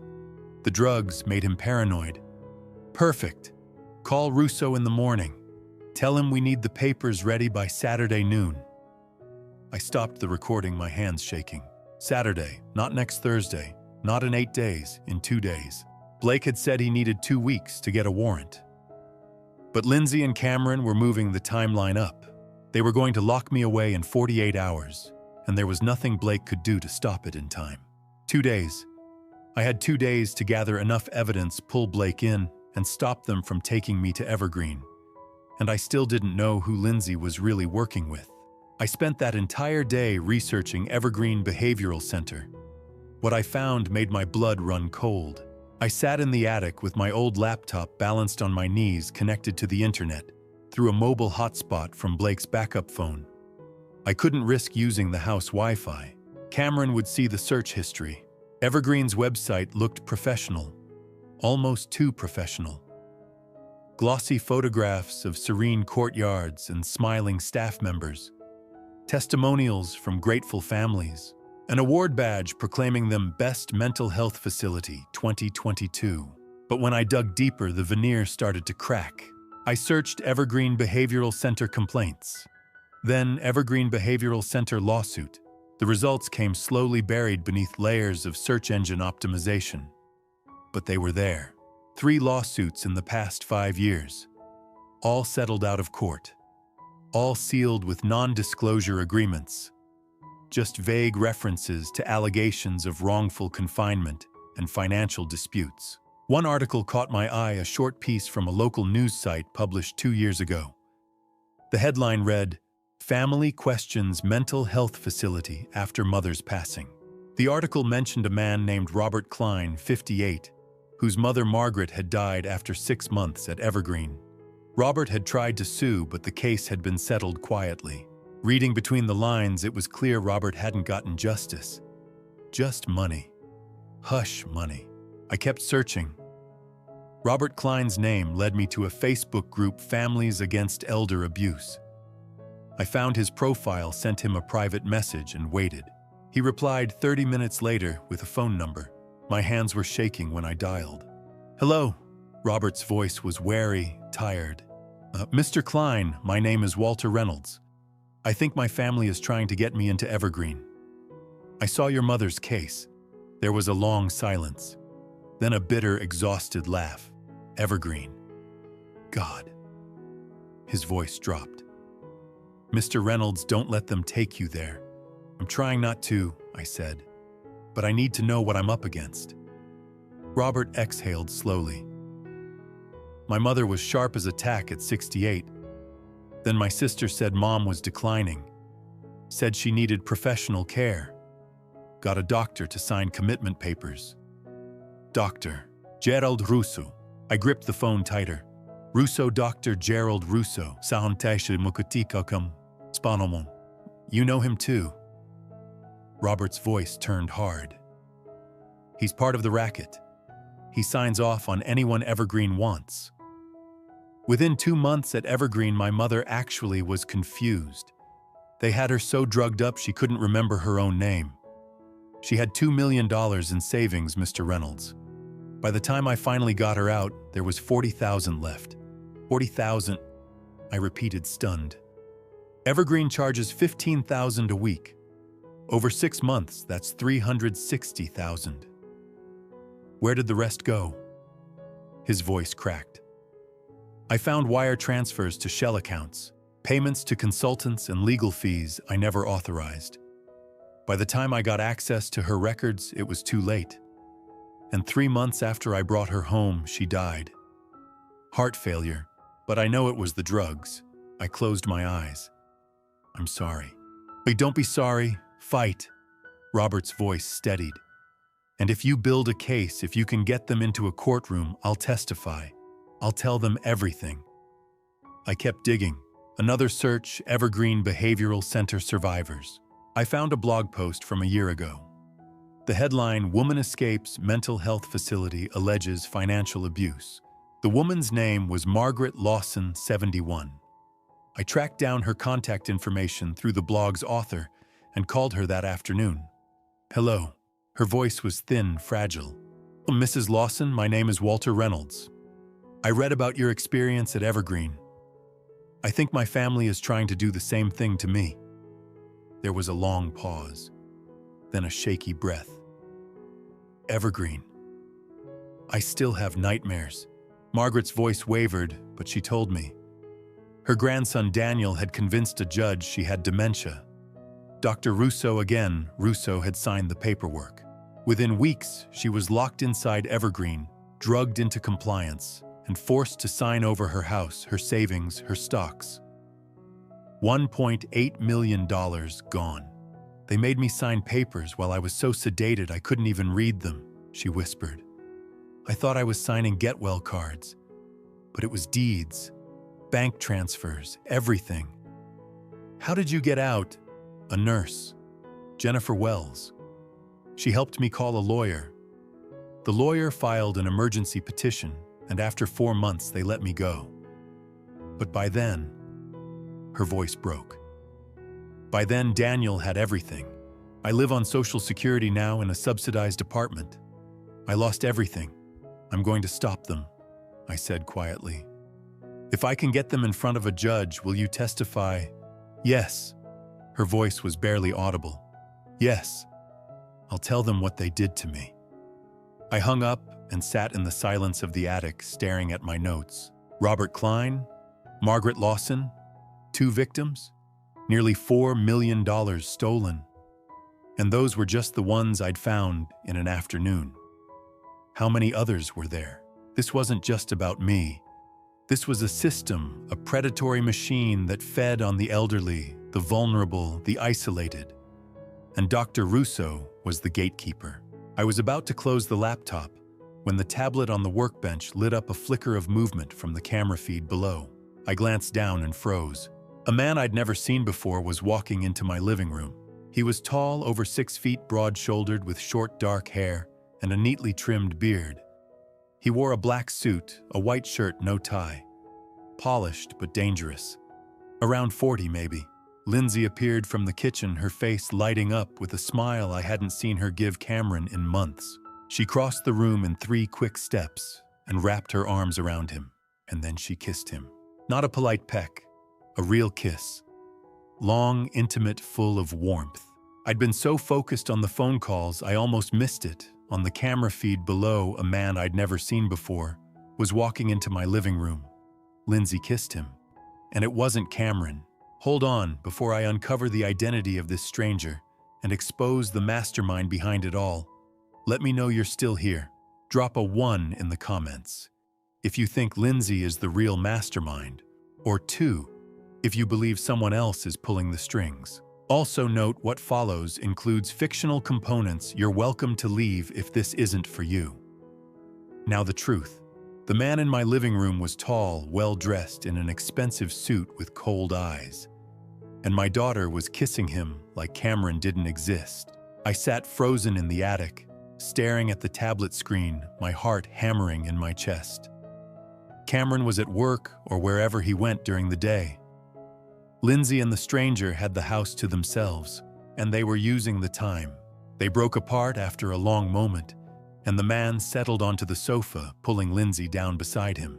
She leaned into him, her hand resting on his knee, her expression soft and affectionate, in a way I hadn't seen her look at Cameron in months, maybe ever. I turned up the volume on the tablet, my hands shaking. "So we're still on schedule?" the man asked. His voice was smooth, confident. "Saturday," Lindsay nodded. "Yes, Russo will backdate the evaluation. Saturday morning, we get Dad to Evergreen." "And Cameron?" Lindsay laughed, a cold, sharp sound. "Cameron thinks we're splitting the money after the Evergreen thing. He has no idea about the offshore accounts you set up." The man grinned. $3.5 million. All transferred within 48 hours of your father's commitment. By the time Cameron figures it out, we'll be in Grand Cayman. I felt like I'd been punched in the chest. Grand Cayman. Offshore accounts. They weren't just stealing from me, they were planning to disappear. And Cameron, the man I'd thought was the mastermind, didn't even know. Lindsay hesitated, biting her lip. "What if he tries to stop us?" The man, Trevor, I still didn't know his name yet, leaned back, utterly relaxed. "He won't. I've been setting him up for months. The paper trail shows he's the one defrauding your dad. All the documents, all the communications with Russo. Cameron's name is on everything." My stomach turned. Cameron was being framed. He was a patsy, a scapegoat. And when this all came crashing down, he'd be the one holding the bag. Lindsay smiled, leaning in to kiss the man again. "You're brilliant, Trevor." Trevor. Finally, I had a name. "I know," Trevor said, smirking. They shifted on the sofa, settling into a more comfortable position. Trevor draped his arm around Lindsay's shoulders, and they talked like they were planning a vacation, not a crime. "The paintings alone will bring in $1.2 million from Ashford," Trevor said. "I'll handle the sale." Lindsay nodded. Dad's entire collection. Some of them he restored himself. There was no emotion in her voice. No hesitation. She was talking about my life's work paintings I'd spent years bringing back from ruin like they were furniture she was selling at a garage sale. Trevor shrugged. "Sentimental value doesn't pay for a Caribbean penthouse, babe." Lindsay was quiet for a moment. Then she sighed. "Sometimes I wonder if we're going too far." For a split second, I felt a flicker of hope. Maybe she still had a conscience. Maybe there was some part of my daughter left inside her. But Trevor's response crushed that hope immediately. "Too far?" His voice turned sharp, almost annoyed. "Lindsay, you came to me 3 years ago. Your exact words, 'My dad is sitting on a pile of money, and I'm drowning in debt.' This was your plan. 3 years. 3 years ago, I gripped the edge of the workbench, my knees buckling. 3 years ago was 2021. A year before Helen died. before Lindsay met Cameron, before any of this started, which meant Lindsay had been planning this before she married Cameron. Cameron wasn't the mastermind. He was just another tool like me, another pawn in Lindsay's game. She wasn't a victim. She was the architect of everything. I know, Lindsay said quietly, her voice cold again. You're right. I pulled out Blake's backup phone, my hands shaking so badly I almost dropped it. I took a screenshot of Trevor's face from the video feed, clear, well-lit, unmistakable. Then I recorded a 30-second clip of their conversation, just enough to capture Trevor's voice saying, "Cameron's name is on everything," and Grand Cayman. I sent both to Blake with a message. Found this. Lindsay has a partner. Name is Trevor. Sending photo. Blake's reply came 5 minutes later. Digging now. Stay safe. I spent the next hour digging through everything I had. Old emails I'd copied from Cameron's office weeks ago. Search results on Victor Ashford. Anything that could help me understand the full scope of what they were planning. Victor Ashford was exactly what I'd suspected, a Manhattan art dealer with a legitimate gallery and an underground reputation. He'd been investigated by the FBI in 2019 for trafficking stolen art, but the case had fallen apart due to lack of evidence. Now he operated in the gray area between legal and illegal brokering deals for wealthy collectors who didn't ask too many questions about provenance. In one of Cameron's old emails, I found a message to Ashford. 17 pieces. 20th century American art. Owner willing to sell. Documentation will be signed and notarized. Let me know your offer. 17 pieces, my entire collection. They were planning to forge my signature on the sales documents after I was committed. Once I was declared incompetent, my signature wouldn't matter anymore. They could sign whatever they wanted, and no one would question it. I felt sick. An hour later, Blake's text came through. Trevor Mason, investment banker. Also on our watch list. Dad, this is bigger than we thought. I'm coming tomorrow morning. Don't let them take you before I get there. A second later, an attachment arrived, a PDF file. I opened it with trembling hands. Trevor Mason, age 39. Investment banker at Crestview Capital, a private equity firm in Manhattan. On FBI watch list since 2022 for suspected money laundering and financial fraud. Not yet charged due to insufficient evidence. There was more. 2 prior relationships with wealthy women, both ending with mysterious financial losses. No charges filed, no evidence strong enough to prosecute.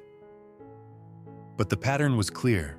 Trevor was a professional con artist, and Lindsay wasn't his victim. She was his willing partner. Blake's text arrived an hour later.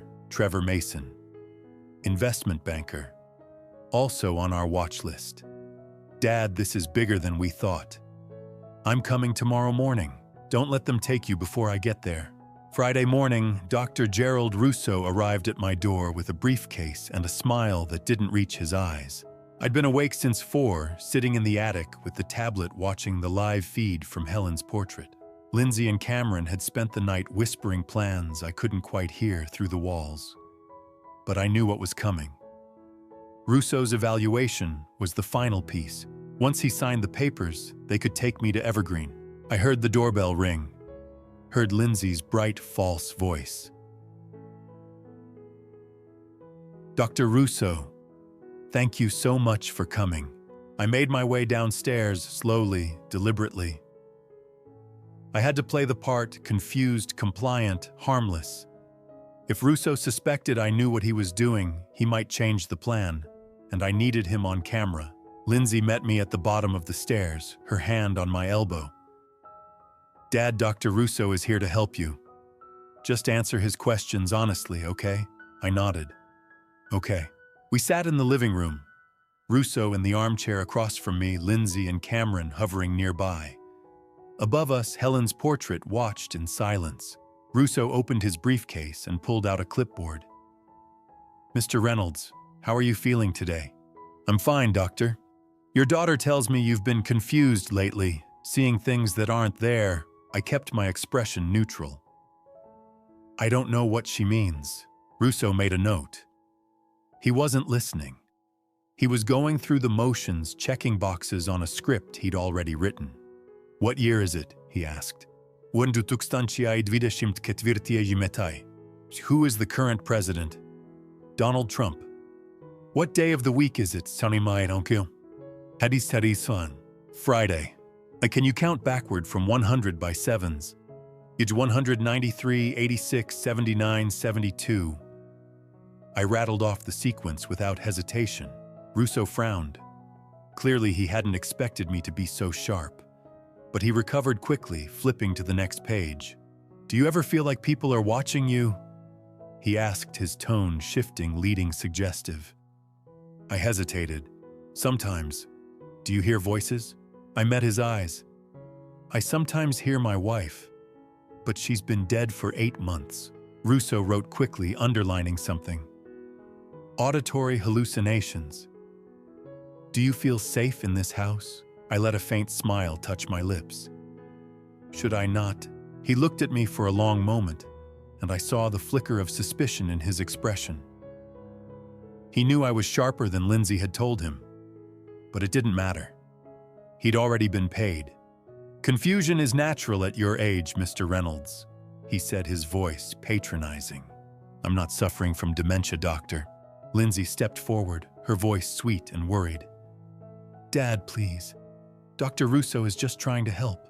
I looked at her, my daughter, my little girl, and saw nothing but cold calculation in her eyes. The evaluation ended 20 minutes later.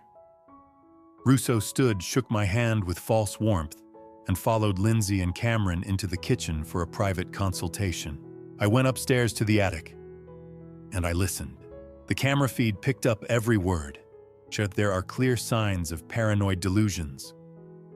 Russo said, his voice clinical and detached. Possible early-stage dementia. He's a danger to himself. Cameron leaned against the counter. So you'll sign the commitment papers. Already done. Russo opened his briefcase and pulled out a thick stack of documents. Backdated to last week. He can be admitted immediately. I stared at the screen, my hands shaking. He'd filled out the forms before he'd even met me. The evaluation had been a sham from the start. Lindsay's voice was tense. Tomorrow morning, we'll ambulance at 7 a.m. before he wakes up. It'll be less traumatic before I wake up. Like I was a criminal being hauled off in the middle of the night. Cameron pulled an envelope from his jacket pocket and handed it to Russo. Your fee. As agreed, Russo took it without hesitation, tucking it into his briefcase. I zoomed in on the tablet screen, catching a glimpse of the cash inside. Thick, bundled bills. $50,000 or close to it. Every second of it was recorded. As soon as Russo left, I pulled out Blake's phone and sent a message. They're coming at 7 a.m. tomorrow. By ambulance. Blake's reply came 5 minutes later. I'll be there at 6 a.m. Don't let them take you. 6 a.m. 1 hour before the ambulance. If Blake was on time, I'd be safe. If he was late, I'd be gone. That evening, I watched Lindsay make another phone call. She stood in the living room, her back to Helen's portrait, her phone pressed to her ear. Now it's done, she said, her voice bright with excitement. Russo signed everything. Tomorrow morning, Dad goes to Evergreen. By noon, the transfers start. Trevor's voice crackled through the speaker, faint but audible. Meet me in Grand Cayman next Friday. Don't forget to leave the note for Cameron. He'll never suspect, Lindsay said, smiling. If he does, his name is on all the documents.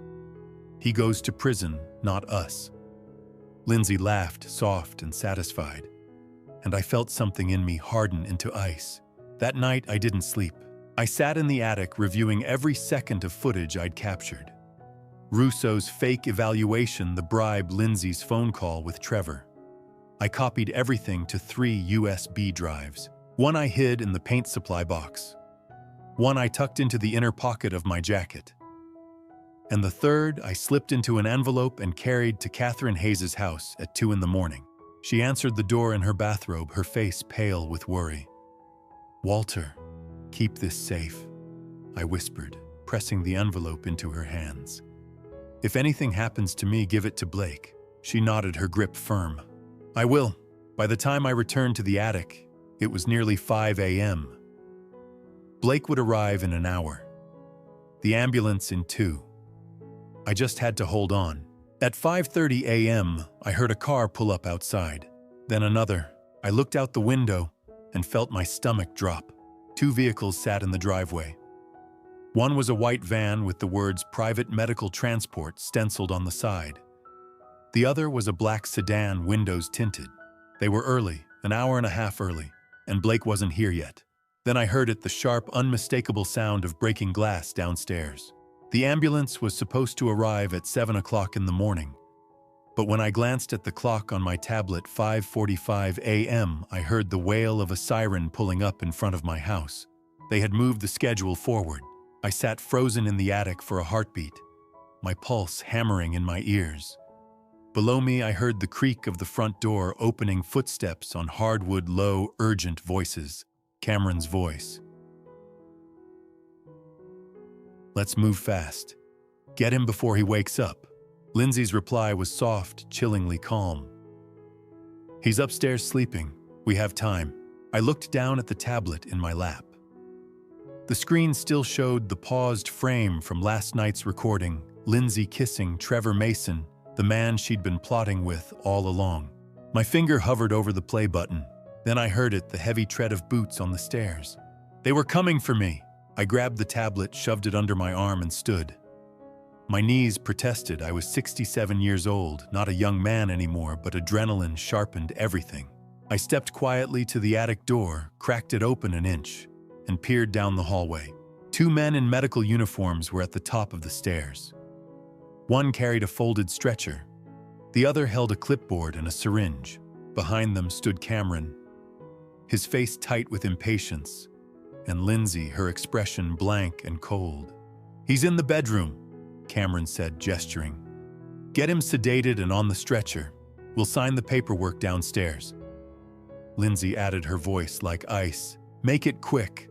I don't want the neighbors to see." The medics nodded and moved toward my bedroom. I stepped out of the attic doorway. "Looking for me," I said. All 4 of them froze. Cameron's eyes went wide. Lindsay's face drained of color. The 2 medics exchanged a glance, hands twitching toward their pockets. "Dad." Lindsay started, her voice suddenly bright and false. "You're awake, we were just—" "I know exactly what you were doing," I said. My voice was steady even though my heart was racing. I held up the tablet. "And I have proof." Cameron's face twisted. "You don't know what you're talking about. You're confused. That's why we're getting you help." "The help?" I laughed, a bitter sound. "You mean Evergreen Behavioral Center, the place where elderly people go in with millions and come out in body bags?" Lindsay's mask slipped. Her eyes narrowed. "Dad, you need to calm down." "I recorded everything," I said. I tapped the tablet screen. The video began to play, volume turned up high. Lindsay's voice filled the hallway. "How much longer until we can move the old man to Evergreen?" Cameron's reply. "Russo will sign off. I paid him $50,000. Then Lindsay again. $3.2 million in the bank, plus the paintings. $4.5 million total." The color drained from Cameron's face. One of the medics took a step back. Lindsay stood perfectly still, her jaw clenched. "You drugged me." I continued, my voice rising. "You isolated me. You bribed a psychiatrist to declare me insane. You forged documents. And you planned to steal everything I've worked for my entire life." Cameron lunged forward. "Give me that tablet. Touch it and you'll regret it," I snapped, stepping back. "I've already made copies, 3 of them. One is with my neighbor, Catherine Hayes. One is uploaded to a secure cloud account. and one is with my son Blake. At the mention of Blake's name, Lindsay's composure shattered. You called Blake? Her voice was shrill, now panicked. I didn't have to, I said. He's been investigating you for months. Cameron turned on Lindsay. You said Blake wouldn't be a problem. You said he was too busy with the FBI to care. He was, Lindsay shot back. Until your greed made us move too fast. The two medics edged toward the stairs. We're not part of this, one of them muttered. We were just hired to... But hired by who? I demanded. The medic hesitated, then pointed at Cameron. Him. He paid us $5,000 to show up early and pick you up before... A sharp voice cut through the chaos from the front door below. Freeze. This is the FBI. All of us turned. Heavy footsteps pounded up the stairs. Blake appeared first, badge in hand, his face hard and cold. Behind him was a woman in a dark suit, Agent Sarah Mitchell, according to the ID clipped to her belt. Two uniformed police officers followed. Blake's eyes swept the scene, me clutching the tablet. Lindsay and Cameron, faces pale and frozen. The two fake medics' hands raised. Let everyone stays exactly where they are, Blake said. His voice was calm, controlled, but there was steel beneath it. He looked at me. Dad, are you all right? I nodded. I'm fine, but they're not. Blake turned to Lindsay. For a moment, something flickered in his eyes, pain maybe, or disbelief. Then it was gone, replaced by the cold professionalism of a federal agent. Lindsay Reynolds, he said. Cameron Drake, you're both under arrest for conspiracy to commit fraud, elder abuse, and attempted kidnapping. This is insane, Lindsay shrieked. He's the one who's losing his mind. We were trying to help him. Blake ignored her. He nodded to Agent Mitchell, who stepped forward with handcuffs. The two fake medics were cuffed as well, one of them protesting weakly that he didn't know it was illegal. Cameron tried one last desperate move. Blake, listen to me. Your father is sick. He's been hallucinating. We have a doctor's report. From Dr. Gerald Russo, Blake said coolly. The psychiatrist you paid $50,000 to forge a commitment order. Yeah, we picked him up an hour ago. He's already talking. The room went silent. Blake turned to me. Dad, I need you to come with us. We'll get a full statement and we'll make sure you're safe. I nodded. Then I met Blake's eyes. There's one more person you need to catch. Blake raised an eyebrow. Who? Trevor Mason, I said. He's the one pulling the strings, and I know exactly how to bring him out. Blake's expression sharpened. Tell me, I smiled grimly. Let's just say, he thinks he's about to collect $4.5 million, and he won't be able to resist showing up to claim it. Trevor Mason thought he was untouchable. He was about to learn otherwise. Lindsay and Cameron sat on the sofa in my living room, handcuffed, silent. Agent Sarah Mitchell stood near the front door. Blake turned to me, his expression sharp and focused. Dad, he said. Who is Trevor Mason and how do we find him?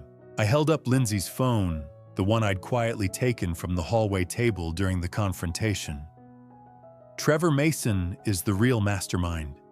He and Lindsay have been planning this for 3 years. Cameron was just the tool. Cameron's head snapped up, his face pale. What? I ignored him and looked at Blake. Lindsay was supposed to text Trevor once I was at Evergreen. He's waiting for that signal right now. Blake's eyes narrowed. Then we'll send it. Lindsay's voice was cold and venomous. I won't help you. I smiled grimly. You don't need to help. I already have your phone, and I know your passcode.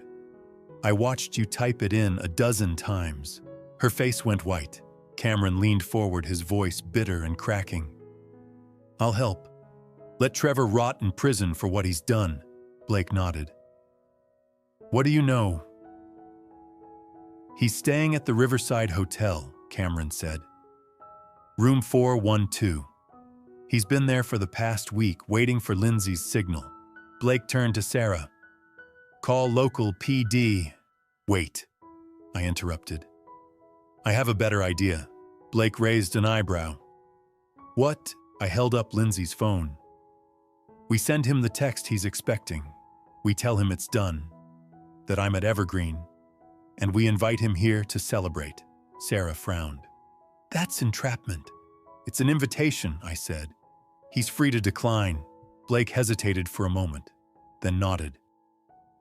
Do it. I unlocked Lindsay's phone and typed carefully, Done. Dad is at Evergreen. Come to the house. We need to celebrate before I leave for the airport. I hit send. Lindsay stared at me, her face twisted with fury. You have no idea what you've just done. I know exactly what I've done, I said quietly. I've stopped you. We waited. Blake positioned Sarah near the front door. He stood in the hallway out of sight.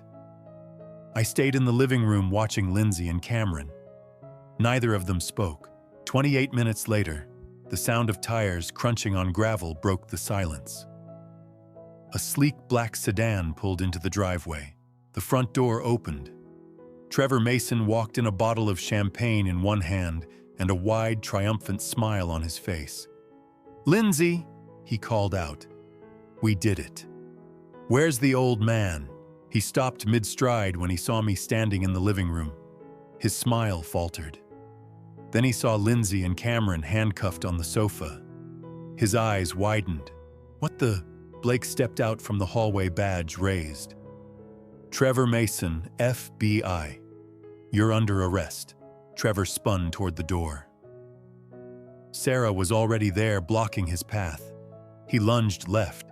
She tackled him with a swift, practiced motion, slamming him face first onto the hardwood floor. The champagne bottle shattered glass and foam spreading across the entryway. Blake cuffed him, hauled him to his feet, and shoved him into the living room. Trevor's face was red, his breathing ragged. This is insane, Trevor snarled. You can't prove anything.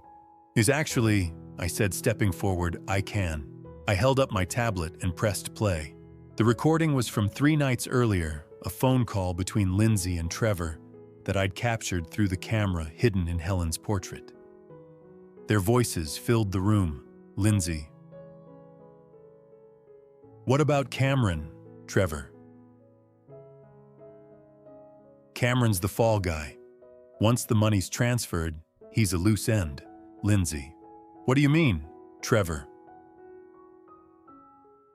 I mean, accidents happen. Car trouble, health issues, whatever. Clean and simple. Lindsay. You're talking about making him disappear, Trevor. I'm talking about making sure he can't connect us to anything. Do you want to spend the rest of your life looking over your shoulder? Lindsay, no. Trevor, then trust me. The recording ended. Cameron's face went from pale to ghost white. He turned to Lindsay, his voice shaking. You were going to kill me. Lindsay's mouth opened, but no words came out. Cameron lunged at her with a roar of rage. Blake caught him, shoving him back onto the sofa. Stay down, Trevor laughed, a cold, ugly sound. That recording won't hold up in court. It's inadmissible. What you're about to hear is the darkest secret of all. But first type "finish him" in the comments if you want to see Trevor brought to justice. I need to know you're still with me. Also, a quick note. This next part includes some fictionalized details. If that's not your thing, feel free to stop here. All right, here we go. Blake looked at him calmly. Maybe. But conspiracy to commit murder gives me probable cause to dig deeper into your life. And I'm very good at digging. Sarah glanced at her phone, then looked up sharply. Blake, Trevor Mason has an outstanding warrant out of Nevada, 2019.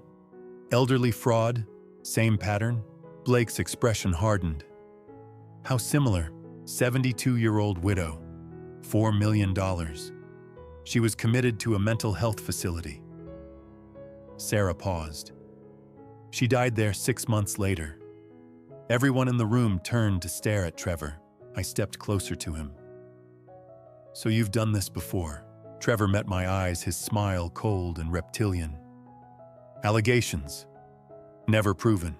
"We'll prove this one," Blake said. I turned away from Trevor and looked at Lindsay. She was crying now, tears streaming down her face. "I'm Dad," she whispered. "I'm sorry. I'm so sorry." "Sorry doesn't fix this," I said quietly. "I loved you. I gave you everything. And you sold me out for money. Dad, please. The daughter I loved," I said. "She's dead." Lindsay's face crumpled. Blake and Sarah led all three of them out.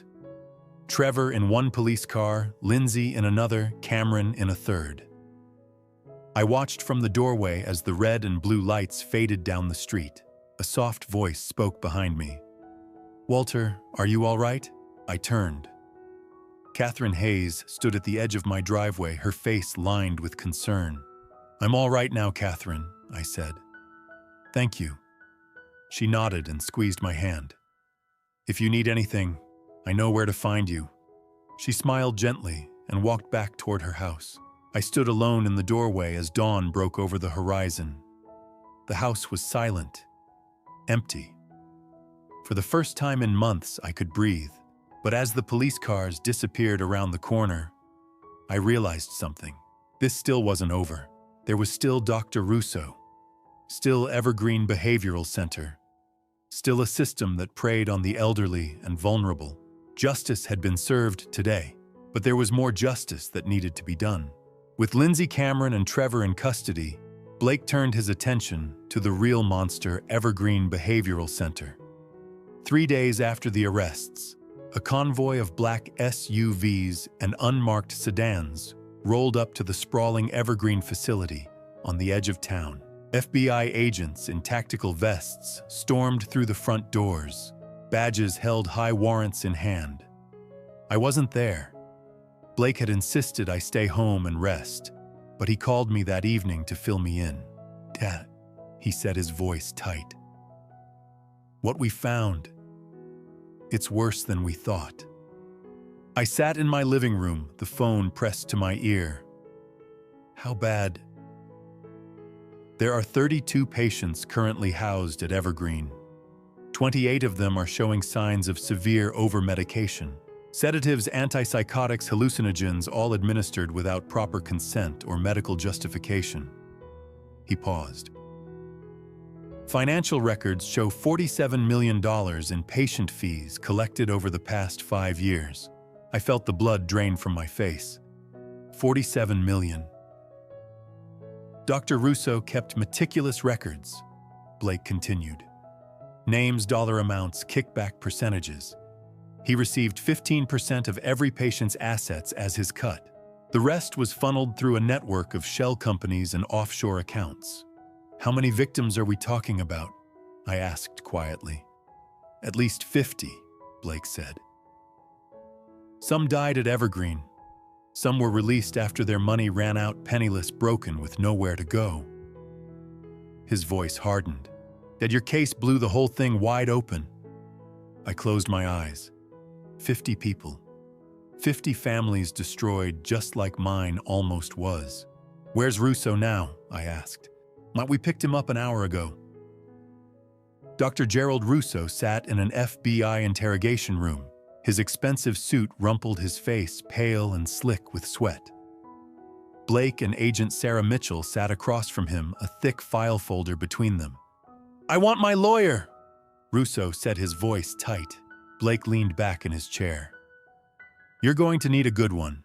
Conspiracy, fraud, elder abuse, falsifying medical records, just for starters." "I was simply performing evaluations," Russo said stiffly. "My medical judgment is protected." "Well, you signed commitment orders for over 50 people in 5 years," Blake interrupted. "All of them coincidentally wealthy. That's not medicine, Dr. Russo. That's organized racketeering." Russo's mouth tightened. He said nothing. Sarah slid a document across the table. "This is the evaluation you performed on Walter Reynolds last Friday. You diagnosed him with severe delusions, paranoid psychosis, and auditory hallucinations. Yet your own notes show he answered every cognitive question correctly. Blake leaned forward. You also backdated the paperwork to make it look like you'd been treating him for weeks. That's falsifying federal documents. Russo's lawyer arrived 20 minutes later. By then, the damage was done. The investigation spread like wildfire. Within a week, Richard Crane, the lawyer who had drafted the fraudulent power of attorney documents, was arrested at his downtown office. He tried to claim he was merely following his client's instructions, but the FBI found emails linking him directly to Dr. Russo and Evergreen's financial network. Victor Ashford, the art dealer who had promised to fence my paintings on the black market, was picked up at his gallery.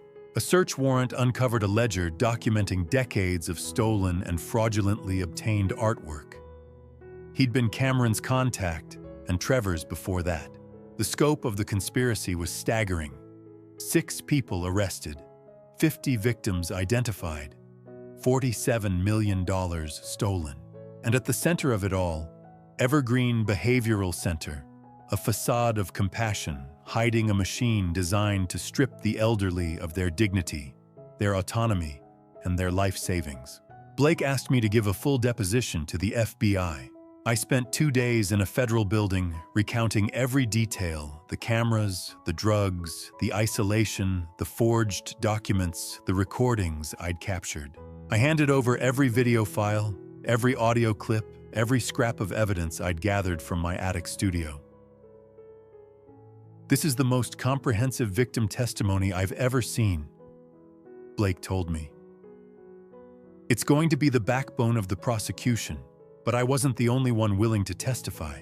Robert Klein, the man whose mother Margaret had died at Evergreen, drove 3 hours to meet me at a coffee shop near my house. He was tall, gray-haired, his face lined with grief that had never fully healed.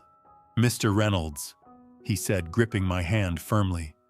"What you did exposing them, you saved lives." I shook my head.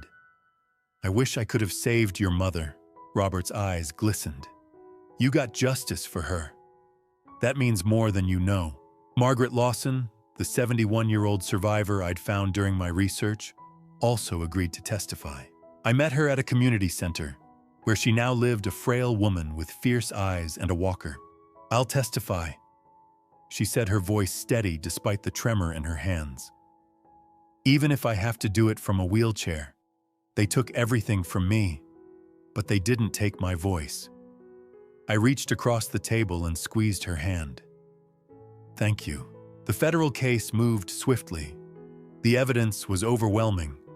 Dr. Russo, Richard Crane, and Victor Ashford were indicted on multiple counts.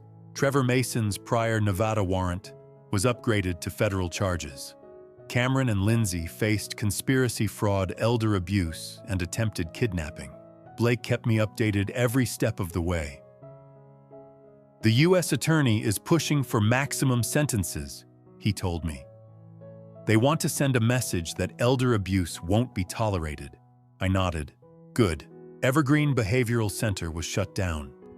The facility was seized by federal authorities, and the remaining patients were transferred to legitimate care facilities.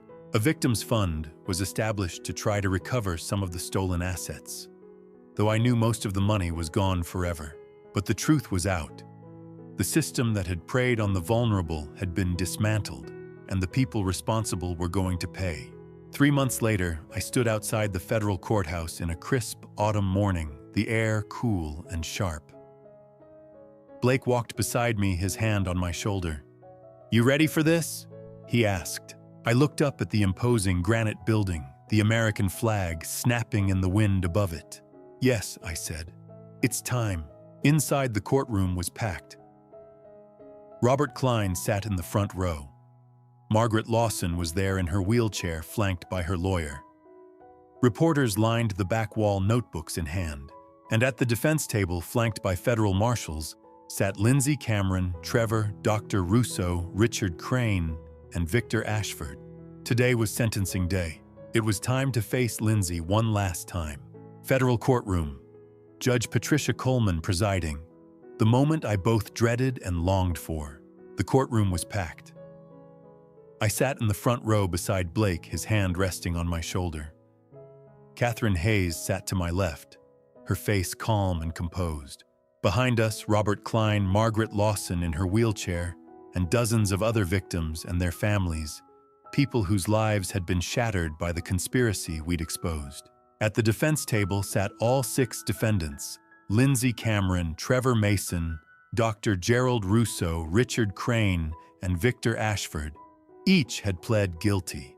The evidence had been too overwhelming to fight. Today was sentencing. Judge Coleman, a stern woman in her early 60s with silver hair and sharp eyes, surveyed the courtroom. We will now hear victim impact statements. Margaret Lawson was first. A bailiff wheeled her to the front of the room. Her voice was thin but steady. My name is Margaret Lawson. I'm 71 years old. 4 months at Evergreen Behavioral Center cost me $1.8 million, my home and my dignity.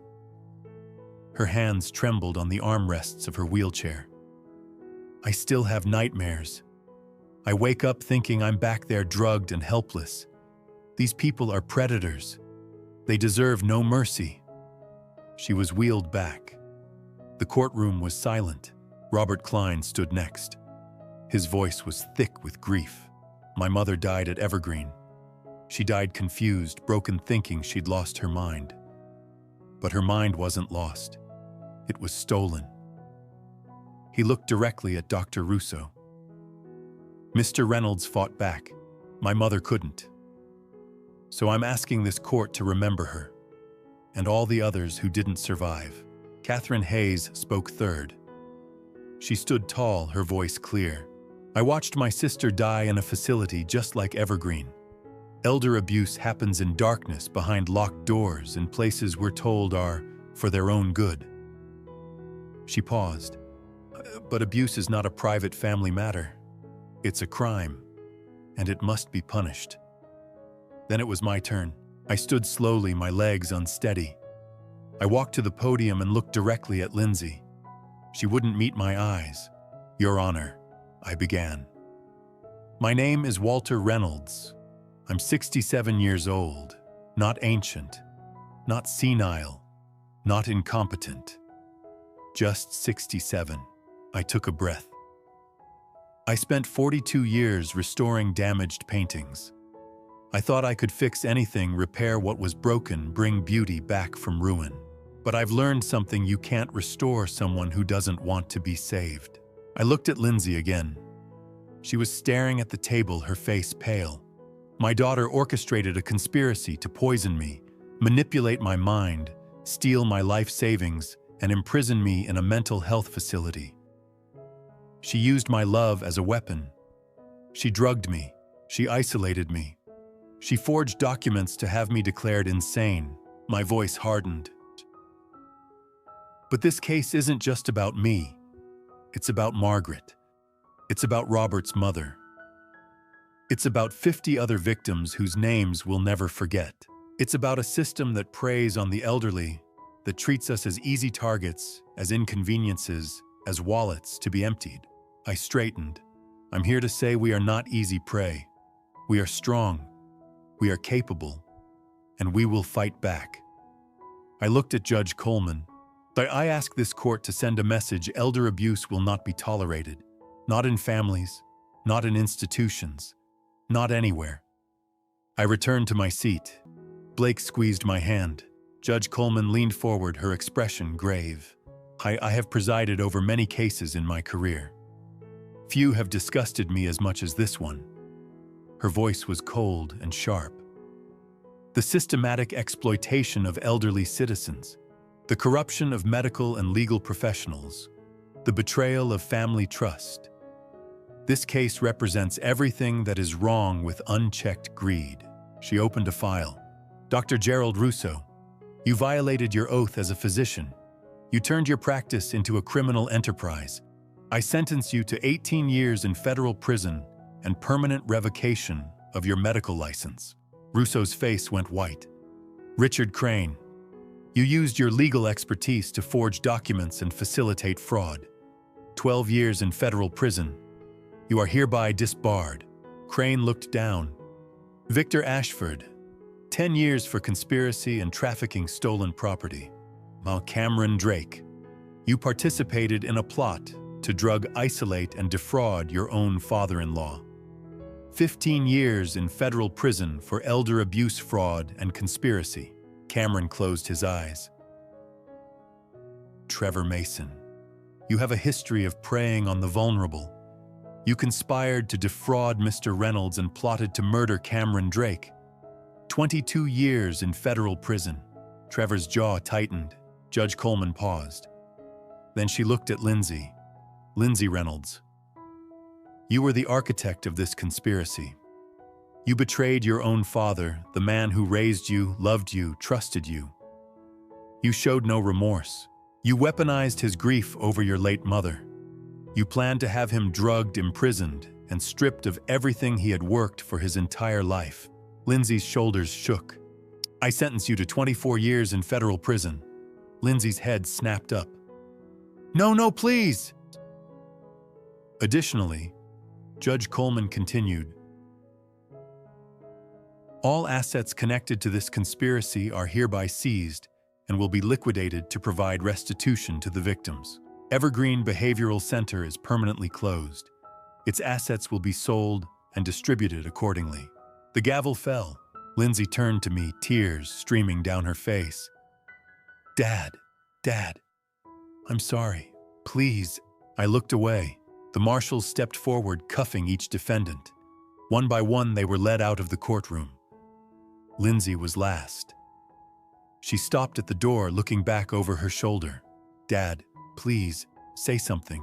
I met her eyes for one final moment. "I have nothing left to say to you." Her face crumpled. The marshal guided her through the door, and she was gone. Blake's arm wrapped around my shoulders. "Let's go home, Dad." I nodded. Outside the courthouse, the autumn sun was warm on my face. Robert Klein shook my hand. Margaret Lawson squeezed my arm. Catherine walked beside me to Blake's car. Justice had been served. The predators had been caged. The victims had been heard. It was over. But as I climbed into the passenger seat and watched the courthouse fade in the rearview mirror, I realized something. My life, the one I'd fought so hard to protect, had to begin again. The house on Hillcrest held too many ghosts. 3 weeks after the sentencing, I walked through the empty rooms one last time. The police had removed Lindsay and Cameron's belongings months ago. The furniture was gone. Only the echoes remained: Helen's laughter in the kitchen, Lindsay's childhood footsteps on the stairs, the weight of betrayal pressing against every wall. I couldn't heal here. A young family bought the house, a husband, wife, and 2 small children. The wife stood in the living room, her face bright with plans. "This house has such character," she said. I smiled. It was my wife's dream home. Take care of it. Before I left, I took down Helen's portrait. I carefully removed the tiny camera hidden behind her left eye, the camera that had captured everything that had saved my life. I didn't need it anymore, but I kept the painting. Blake helped me move into a smaller 2-bedroom apartment near his family. 1 bedroom became my new studio, brighter, more open, flooded with natural light. Helen's portrait hung in the living room, her steady gaze watching over me. Robert Klein visited a month later. He sat across from me in my small kitchen, his face lighter than I'd ever seen it. "Because of you, my mother's money is being returned," he said. "Not all of it, but enough." "What will you do?" I asked. "Start a foundation in her name to help other victims of elder abuse." He leaned forward. "Would you join the board?" I felt something warm expand in my chest. "I'd be honored." Margaret Lawson sent me a card shortly after. "You gave me back my life. I'm 71, not done yet. Time to live again." Evergreen Behavioral Center was demolished. The 28 patients still housed there were transferred to legitimate facilities.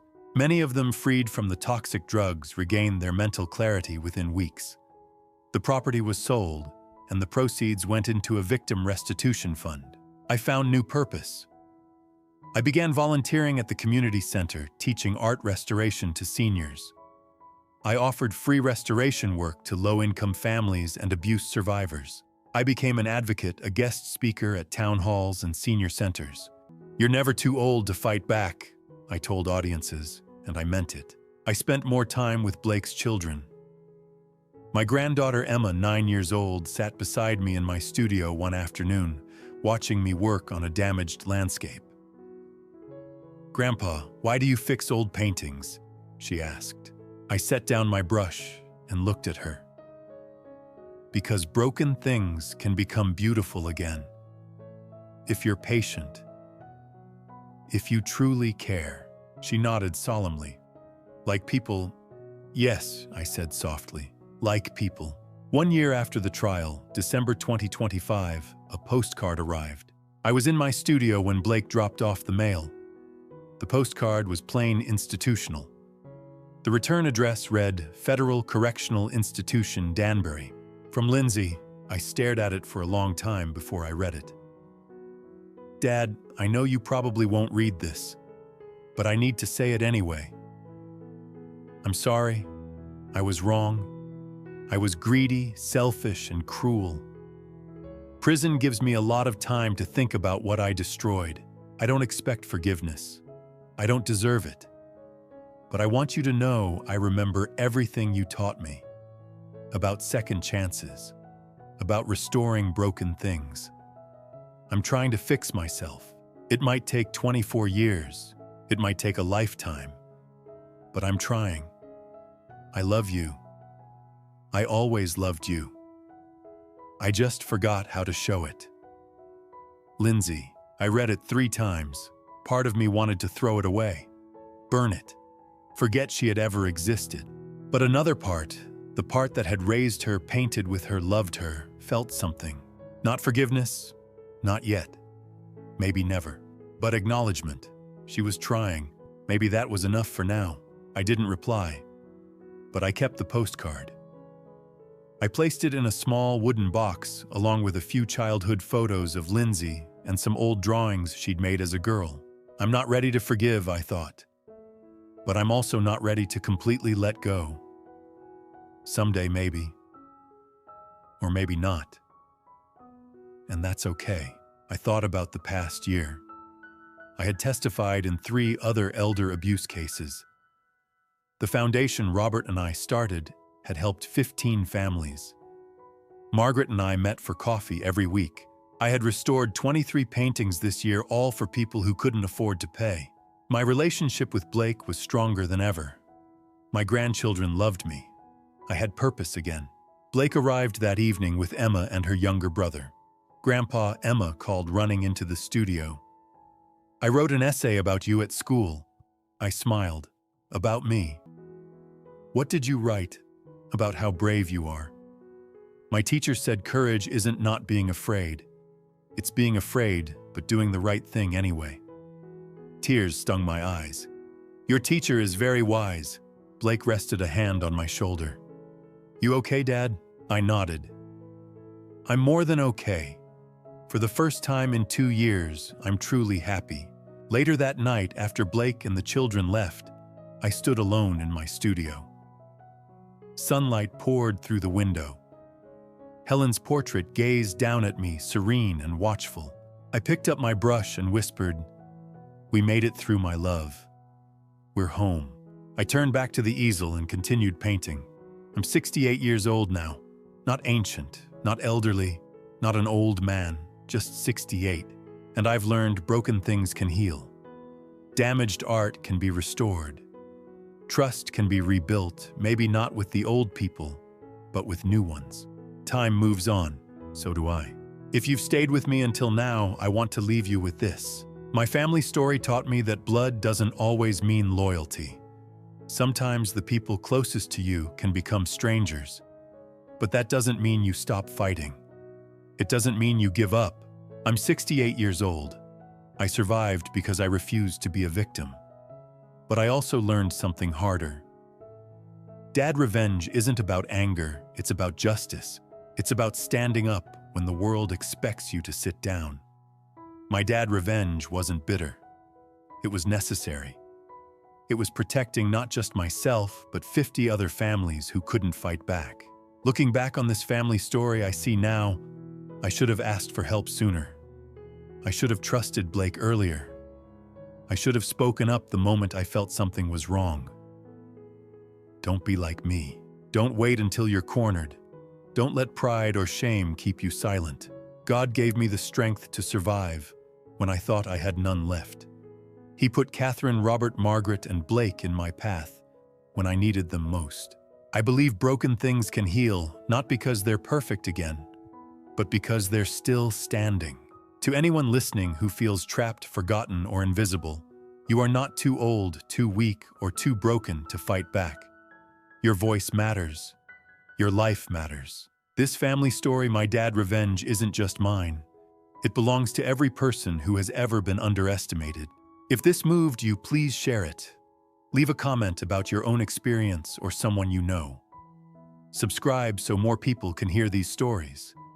Together we can shine light into the darkness. Thank you for walking this journey with me to the very end. Disclaimer: this narrative contains fictionalized elements created for educational and awareness purposes. If this content isn't suitable for you, please feel free to explore other stories that better fit your preferences.